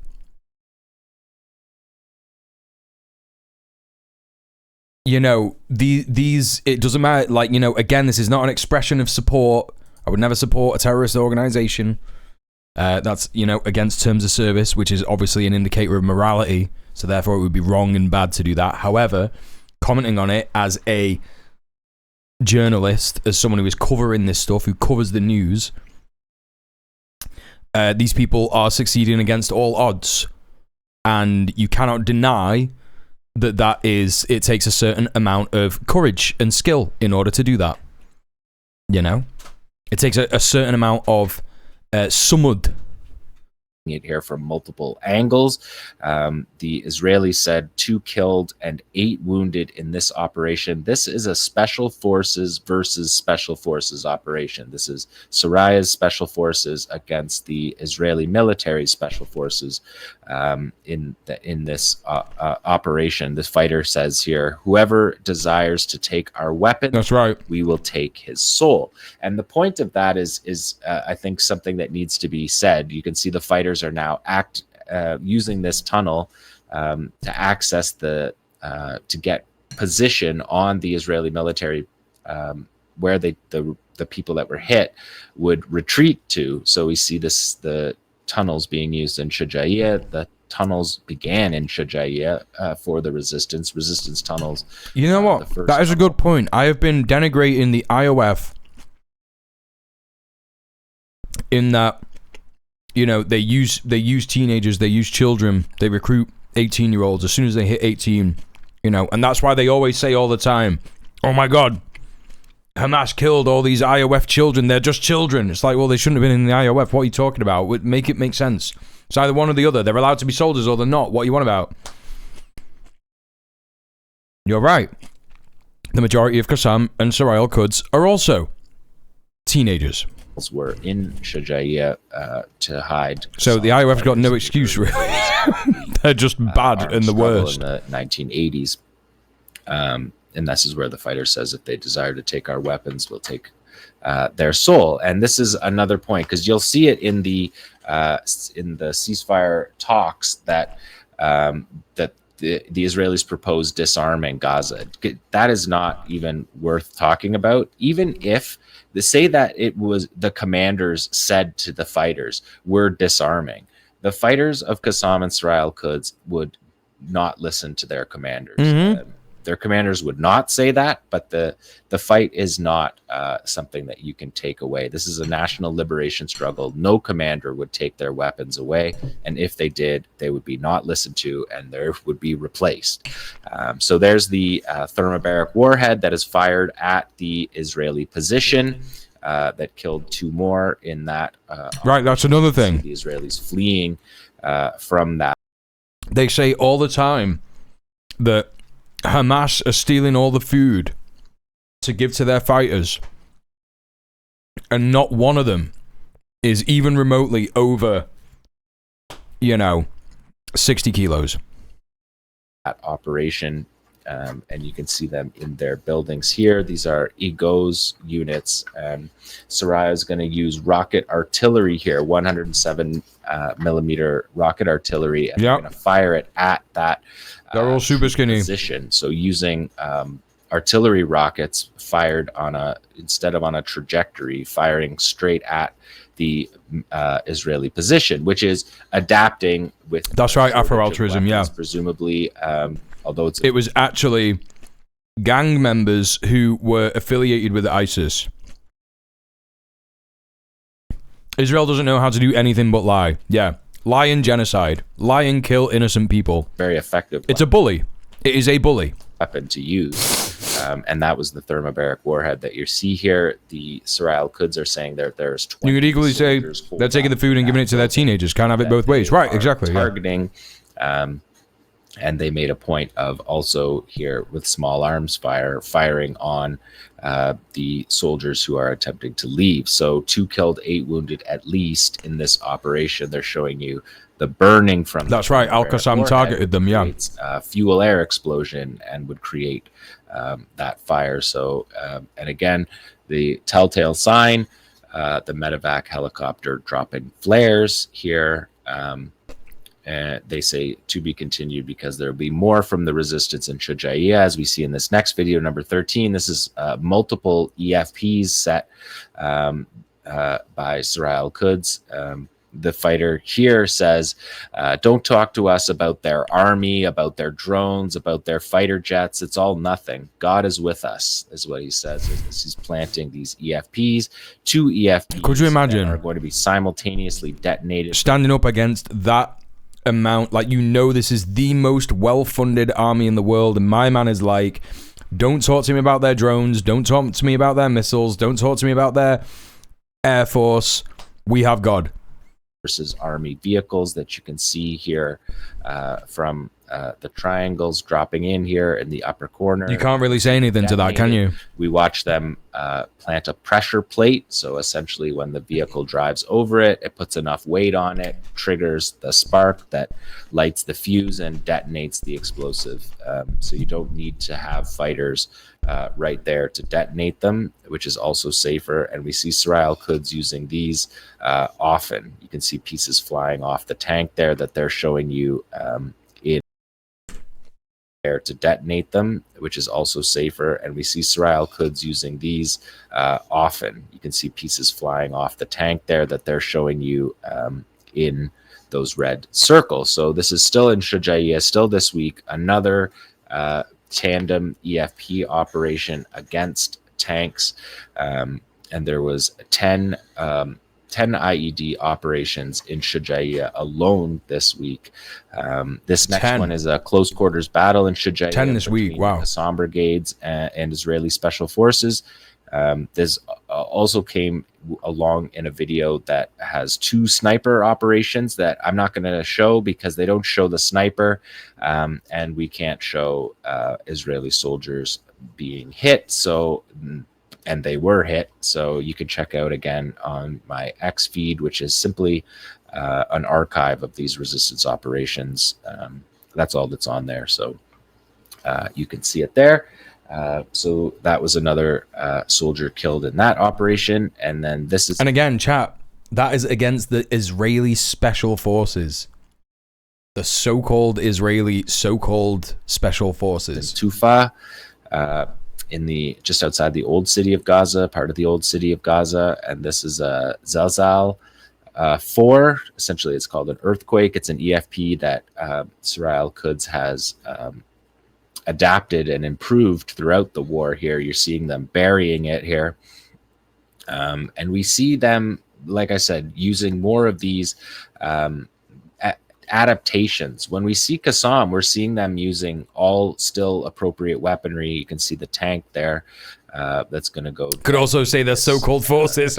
Yeah, true. Second camera. True. The tank rolls over, trips the pressure plate, and detonates the explosives. And these explosives are created, like some of them are barrel bombs, where you just fill up with, you harvest the unexploded Israeli bomb, you put it into a barrel, you bury it, you set it with a pressure plate detonator, and you have a serious bomb. This one is an EFP, which is even worse because it sends the projectile dart, which penetrates the armor of the tank. Another Qassam operation in Tufa here. This is from July the 8th. You're going to see fighter thread the needle here with his Yasin 105 to hit a Merkava tank. That's can't see him because he's hidden in the destruction of the Israeli attack. These number of operations, these Yasin operations in Gaza City, this week numbered more than 6. So we're talking about daily. Incredibly dangerous. Even though the troops are only on the eastern edge of Tufa and Shujaiya. We have one more operation by Israel Al-Quds in the Jabalia camp. We're moving further north with each of these operations out of Gaza City now. And a bit further north there, you can see how they're using the propane tank. You can fill the propane tank up with American and Israeli bomb explosives, and then bury it. You're going to get a good shot here of how they set the pressure plate on this one. And this is an interesting footage because they also managed to capture Israeli footage, CCTV footage that they had up of their operation. And you're going to see at the end of this the footage from the Israeli side, which we don't see that all that often, but this captured footage. So you can see how he's trying to set the pressure plate and bury it. He wants it to be the same size as the hole, so that it sits right on top of the device and wires to the device, and then they bury it in. So they fill it in here, and then they move out of the way. And because they've been surveilling the area, they know that the D9 armored bulldozers are going to destroy everything in their path. So you can see here the D9 destroying tents that have been evacuated. Incredible. And the D9 drives right over that explosive. Incredible. Set. They can rely on the fact that these are genocidal psychos. Right? They can rely on that fact. They're like, you know exactly where the IOF are going to go? They're going to drive a bulldozer right through this refugee camp. So that's where we're going to put a mine. And what is the IOF going to do? Going to change its tactics? No, because they just want to kill as many fucking civilians in Gaza as possible. That's what it is. Literally basing their strategy based on Israel's bloodlust. Yeah. Hey Prince, how you doing? Been lurking most of the stream to fix up before the appointment, but to fix up the apartment before my surgery tomorrow. Just wanted to say this is some of the most badass guerrilla fighting I've ever heard of. Hi Prince, and yeah, sending you all the love in the world for your surgery tomorrow. I'm sure you'll be absolutely fine. Yeah, good luck. Good luck. Thanks for popping in. If the D9s weren't wantonly everybody show some love to Prince for his surgery tomorrow. Tents. After people have left them because they have evacuated, they wouldn't have tripped that one. This next one is a Qassam mixtape. They threw it together, a mixtape, and we remember all of these operations. Some of them I'm showing you on the show today. These are Stones of David operations. But remember the one in Beit Hanun that you're going to see coming up here, where they flipped the Jeep here. We remember that when the war resumed. This operation in Beit Hanun was executed. So the Beit Hanun battalion is still very much in play. Sniper operations that had to be edited. Again, you could find the unedited on my X feed for that. There was the tunnel operation. Here comes the Shawad into the cabin of the troop carrier that we broke down last week. If you didn't see that, go check out last week's show. And one more thing from Beit Hanun. Send the luck to your surgeon. Yeah, good luck, surgeon. This is thermal. We're fucking counting on you. Don't fuck with our boy. On Monday night local. This is a still footage of an ambush that killed 5 Israeli soldiers at least, and 14 wounded and caused total chaos. We can't. This is this one that they were reporting on earlier in the week. Show the full video on this program, but you can see from the still that it's chaos. And I just want to point out that this is the place, Beit Hanun, is the place where the war started. At the end of October 2023, when the Israeli military went in, they went into Beit Hanun first. In about a month later, it was the map at the start, chat, that the IOF put out is them showing that they think they have control of Beit Hanun. They're like, we have control of this area. And then this huge operation happened where, what was it? They killed 4? I can't remember what he said.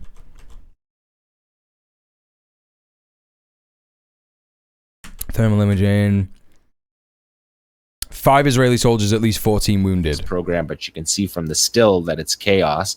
You know? And I just want to point out that this is the place, Beit Hanun, is the place where the war started. At the end of October. They're like, this is our territory. We look after this. No, they don't. Beit Hanun first. No, they don't. In about a month later, it was the first place the Israeli military told us they had operational control over, and we scoffed at that at the time, and it's been proven to be ridiculous. Yeah, he just said. Say it since then, which that's right, Real roughly half a dozen times for Beit Hanun. They've been invaded repeatedly throughout the war. Its battalion commander, Hassan Fayyad Abu Hamza, was said to be assassinated by the Israelis on May 24th, 2024. Israel celebrated it, that they had killed the commander of the Beit Hanun battalion that had caused so many fatalities of Israeli troops. The ceasefire happened in January, and we saw, people will remember, footage of Abu Hamza walking around in Beit Hanun without a security entourage.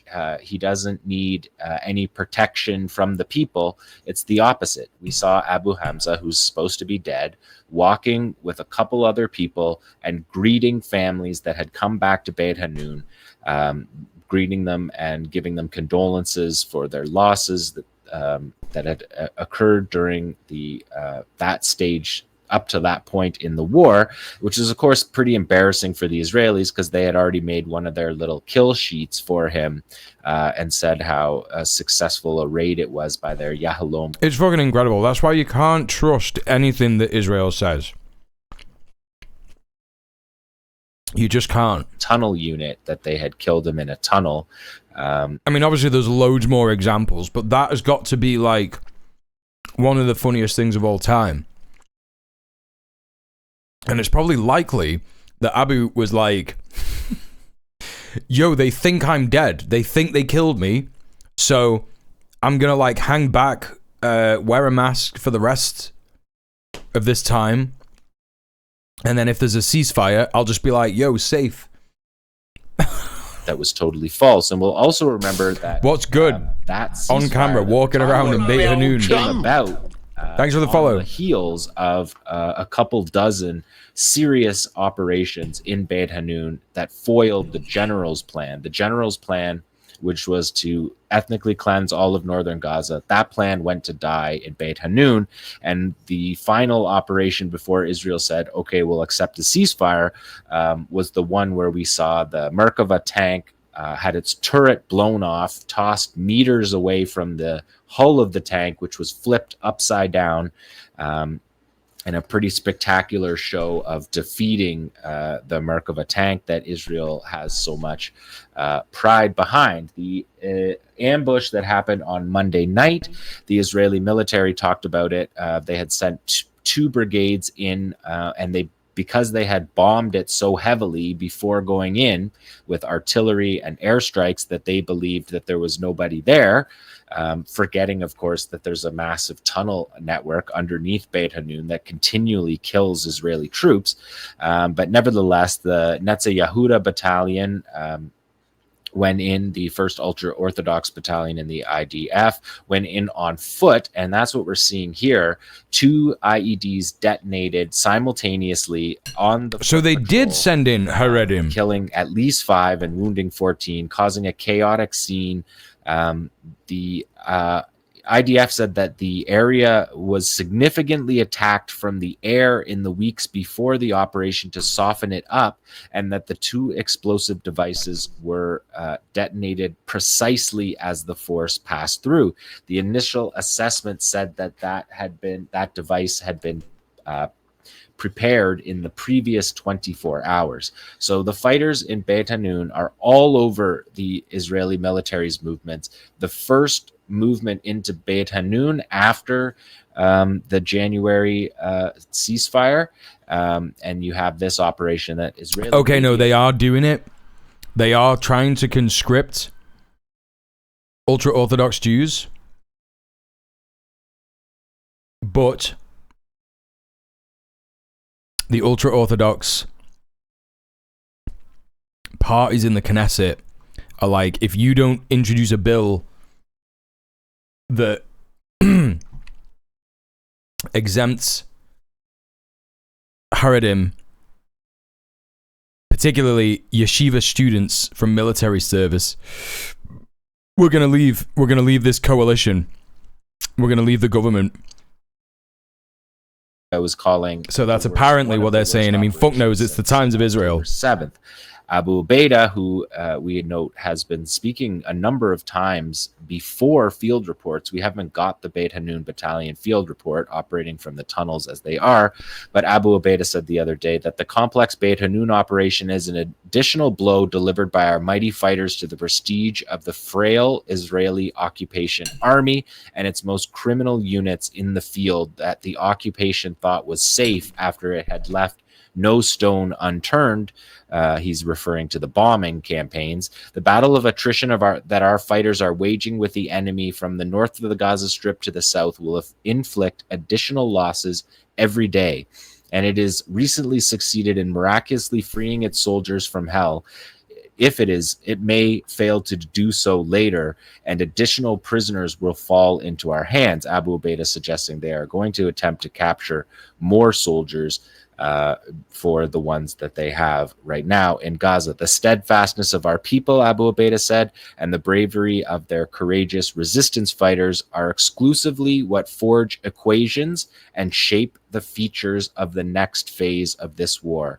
The most foolish decision Netanyahu can make can be to keep his forces inside the Gaza Strip. So that is Abu Ubaidah speaking on the Beit Hanun ambush. We will maybe see footage of that in the coming week. Although, like I said, it was at night, and night operations, we don't generally see those on film, but we do have that thermal imaging, and I can do my best to try to make that to YouTube standards for next week's show if there is not another video. So that is the resistance report for day. There you go, chat. There you go.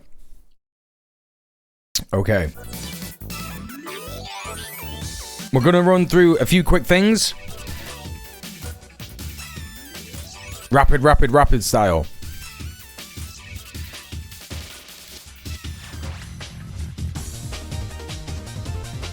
Okay. So, as you know, in the UK, Palestine Action was prescribed as a terrorist group. And since then, state thugs in the UK have been pushing the boundaries of what they can get away with calling terrorism. These two psycho-fascists apparently try and arrest someone for holding a Palestinian flag and a sign that says Free Gaza. What's your intention here today? My intention is to wave this flag and keep Palestine in the public consciousness right now. So do you support any prescribed group? I do not support any prescribed group. Okay. I support a free Palestine and the end of genocide. The way that you're behaving at the moment would lead me to believe that you may be. Give me suspicion What? of grounds to believe you could be. What? Have you got a license to hold that sign? You got a license to hold that sign? Suspicion that I've got. Don't talk to him, man. Listen. It can't be stated how much you just cannot talk to cops. Do not talk to them. It's pretty good that they are filming him because that's going to give him some pause to sort of consider, am I being live streamed right now? Is this going to be somewhere on someone's phone? Who knows? Some kind of potential outcome could happen as a result of this. You know. And I guess like the people who, you know, liberals may say, oh, well, you know, the police can't just go around saying that they think someone supports a terrorist organization. This is like 1984 thought crime stuff, by the way. What's happening right here. But they can, because that is how the state enables them. If you have an entire brute force of thugs who only exist to support and protect capital, and they're unaccountable, whenever they do things wrong, nothing happens, they will push it. They will push your agenda. When I say your, I mean the states. They will push the state's agenda as much as possible. The state's agenda is not just abide by the law. The state's agenda is enforce imperialist colonialism. Enforce support of Israel. And that's what's going on here. A sign that says Free Gaza, I'm holding a Palestinian flag, and I have a sign that says Israel is committing genocide. Yeah. My colleagues explained that the support of this, mentioning freedom of Gaza, Israel, genocide, all of that, Yeah. will all come under prescribed groups, which are terror groups that have been dictated by the government, all right, which we have suspicion to suggest that you're supporting, based on your actions here in the city with the flags and the posters that you've got up, right? If you don't provide us with your name and address, those are necessities for us to arrest you for offences against the Terrorism Act for being part of a prescribed group. Express an opinion or belief that is supportive of a prescribed organisation. Now that you have done. But that's ridiculous. You could end up arresting half the country I didn't for make that. the legislation. If you're found down the high street later on, I don't make the legislation. you'll probably find yourself arrestable for that offence. Because you've been warned not to. So I can never do this again in Canterbury, in Kent. It's an offence. But now I can never hold this in public ever again. Holding a flag, if you had just a flag, we'd probably say, be careful what you do. Free Gaza? Free Gaza, which is supporting What about that? And a sign of Israel committing genocide would be in line with what you're doing is giving us suspicion. We only need 2 out of 10 to give us suspicion. Okay, this is a bit crazy. You got this fucking young gun here with the Tash dead giveaway. It was like, no, these are the beliefs supported by a prescribed organisation, so you are committing an offence. This is a terrorist offence. And then you've got the older guy in the back going like, oh, it's suspicion that you might be, because he might be thinking twice about what's going on. Suspicion that you support a Palestinian. Amazing. Yeah, cool, dude. Yeah, that's good stuff, innit? Really good stuff. Anyway, in other news, shut down Leonardo, which I believe is a new direct action campaign, is a Scottish group, and it is launched by taking action against Leonardo's Edinburgh factory. So Leonardo are a Israeli-owned, I believe, weapons factory. No, is that Raphael that I'm thinking of? One of them is literally owned by the Israeli state. It could be both. It could be Leonardo. It could be Raphael. But Leonardo is a weapons manufacturing firm. It's at least got investment. It at least supplies Israel with weapons. This factory makes laser target systems for Israel's F-35 fighter jets. And so what it appears that they've done is they've driven a transit van into the gate, and it looks like they have locked on to the roof of the gate, and they've had to get these extremely funny coppers wearing these extremely funny outfits. This guy just looks like not even a real person here, just looking real normal over here, all harnessed up to climb on the top of the... Oh wait, is this a copper? Wait a minute. It's not, is it? No, this is an actionist, I think. Maybe like locked on? Okay, I take it all back. It's not a copper. I thought he had a copper on. The thing and shit. Alright. I stand corrected. These legends who look more like a normal person than any other person in the world are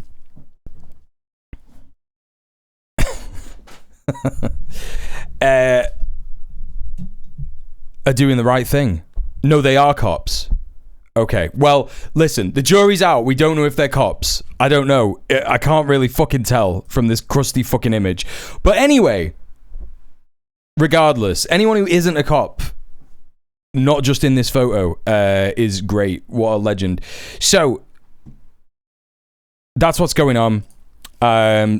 Again, you can prescribe Palestine action. You can't make it illegal to do direct action. Right? You can prescribe any group you want to. Everything's computer. Everyone's terrorists. But direct action still exists as a tactic that you can do. And yeah, it may be illegal. And I would never tell anyone to break the law or do anything illegal. But groups will still continue to do actions like this, even if the state makes it impossible. Hey, Apple Chips, how you doing? So... interesting stuff. Obviously, we'll have more on this as the days go on, as the week goes on. We got this stuff going on today, and it stinks of an op so much. I swear to God. Schoolgirl punished for wearing Union flag dress to school culture day. Right? So let's have a read through this. Here you've got very disappointed and upset dad with a very happy kid that's got one of these like really embarrassing plastic Union Jack hats on. A school has apologized after a 12-year-old pupil was put into isolation for wearing a Union flag to dress to Culture Day. Student Courtney Wright wore the sequined Union flag dress as part of the school celebration on Friday. She was told her choice of clothes was unacceptable and was hauled out of lessons and made to sit in isolation in reception until her father was able to collect her. She was also given the option of wearing a second-hand uniform. Her father, Stuart Field, 47, said his daughter was left embarrassed and had no idea what she'd done wrong. Courtney was so embarrassed and couldn't understand what she'd done wrong. She should not be made to feel embarrassed about being British. That's an interesting choice of words, isn't it? And she shouldn't be punished for celebrating being British. Nobody else I've spoken to could quite get their heads around it. Now, chat, let me ask you.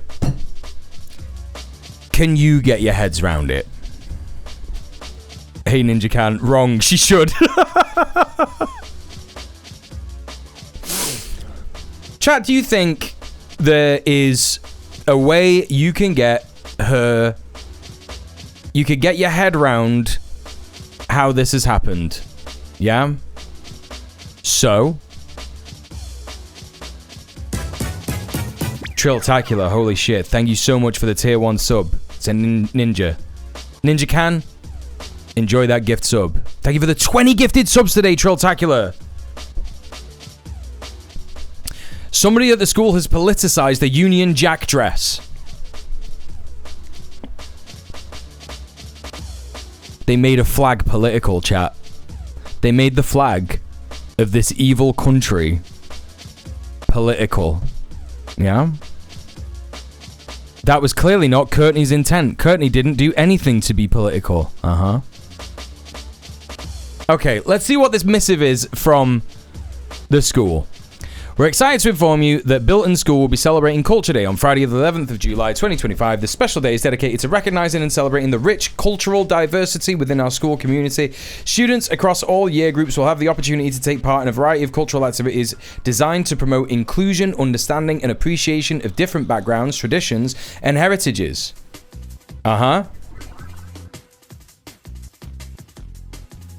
Right? Hey Echo Baz, how you doing? Good to see you. As part of the celebration, we would like to invite students to wear traditional cultural dress to school instead of their usual school uniform. This is a fantastic opportunity for students to proudly represent their heritage and learn about the cultures of their peers and staff. Right. There is no requirement for a donation. This day is purely about cultural celebration and connection. We encourage students to consider wearing attire that reflects their nationality or family heritage. This cannot include sports kits such as football kits. Please ensure that any outfit worn is appropriate for a school setting and holds cultural significance. I think this is the bit that she didn't read. Yeah?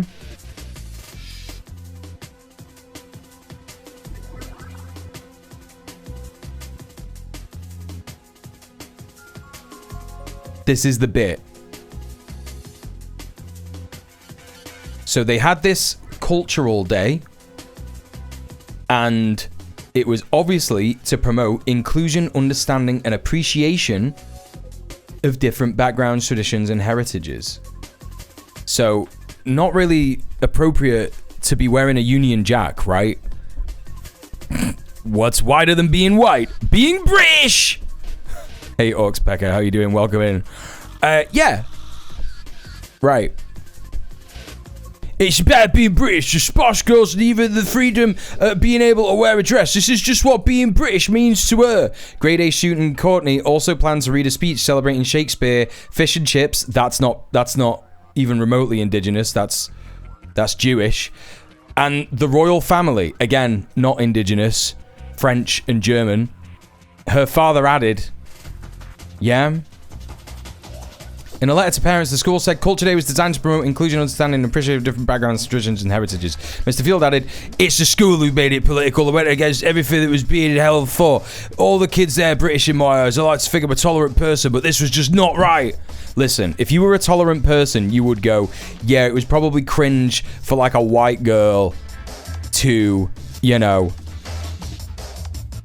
wear a fucking Union Jack dress. A spokesman for Stowe Valley said, at Bilton School, we are proud of the diversity of our students and the rich heritage they bring to our community. We're committed to fostering an environment where every pupil feels respected, valued, and included. On Friday, 11th of July, an incident occurred during our culture celebration day that caused considerable upset to one of our pupils, her family, and members of the wider community. We regret the distress this has caused and offer our sincere and unreserved apologies. We've since spoken directly with the pupil and her family to listen to their concerns and reflect on how this could have been handled better. We're committed to learning from this experience and ensuring that every student feels recognized and supported when expressing pride in their heritage. The only pride that you can have in your heritage, if you are like 100% like English, yeah, the only thing that I can like think that you could possibly do to like celebrate that is wear like, I don't know, a Morris dancer's outfit or some shit, right? Be a little bit inquisitive about your heritage and do some racist garb like the rest of the white kids.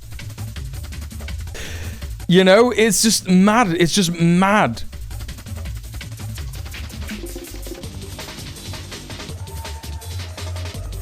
I don't want to read this thing that this, you know, that this kid wrote because it's kind of sad. I don't think that this is anything to do with the kid. By the way, the worst people you know are making excuses for this. Aaron Bastani says, no other country does this. After reading the story, it's not a case of misreporting either. The school has apologized. Imagine being isolated for dressing as Jerry Halliwell. Damn, Aaron Bastani, it's crazy how you say that you're left-wing.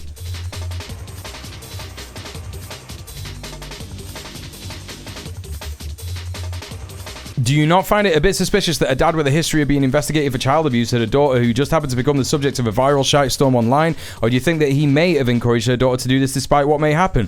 What?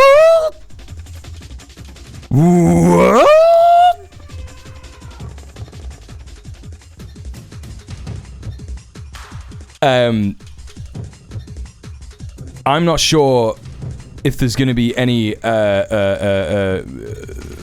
information about that. in particularly here, but I don't know. Maybe some more news. Maybe some more news will come later in the week about this, and we will see. Anyway, in some good news, breaking news. At findoutnow.co.uk, Find Out Now UK, sorry, they did a poll, hypothetical polling. If there was a Jeremy Corbyn-led Labour Party, who would you vote for, right? Including that party. 15% of those polled would support it. And it is neck and neck with Keir Starmer's Labour. It doesn't really say how many people were polled. However, this is pretty interesting. Vote Labour, get reform. That's it. That is it. Yeah, Labour is just that popular. Down 20%. That's crazy. That's crazy, chat. Anyway, some good news. Some good news finally. Okay, chat.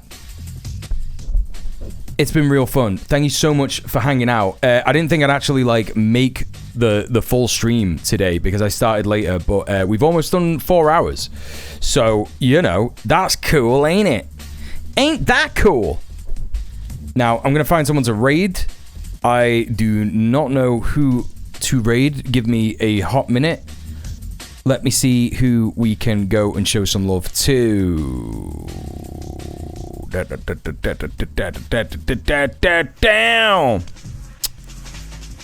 Good stream, it was fun, even with the horror. Hey, listen. Thank you so much for the fucking 20 gifted subs, Trolltacular. Thank you for the subs. Thank you for the donos. Thank you for the follows. Thank you for being here. Thank you for lurking. Thank you for chatting in the chat. It's been real good, and I really appreciate you. Really appreciate all of you. We are gonna go and raid Beard Princess. There is no one doing politics that isn't Hassan in my follow list. So we're gonna go raid BP. I've not seen BP in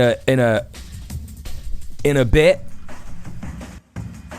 Chat, please don't forget, if you want to support me, you can go to any of my socials. You can follow me on them. You can comment on a video. You can, etc., etc. You can help me out in that way. You could go to my Patreon. You could subscribe to the Patreon. If you don't have money, don't worry. You can still become a free member and get some information. I will follow that person, Orcspecker, and maybe next time we can raid them. But thank you for the suggestion. Let's go raid Beard Princess. They're not doing politics. They're playing Project Zomboid. So be a nice stream to go and chill in. Do you know Ray K? Is Ray K live?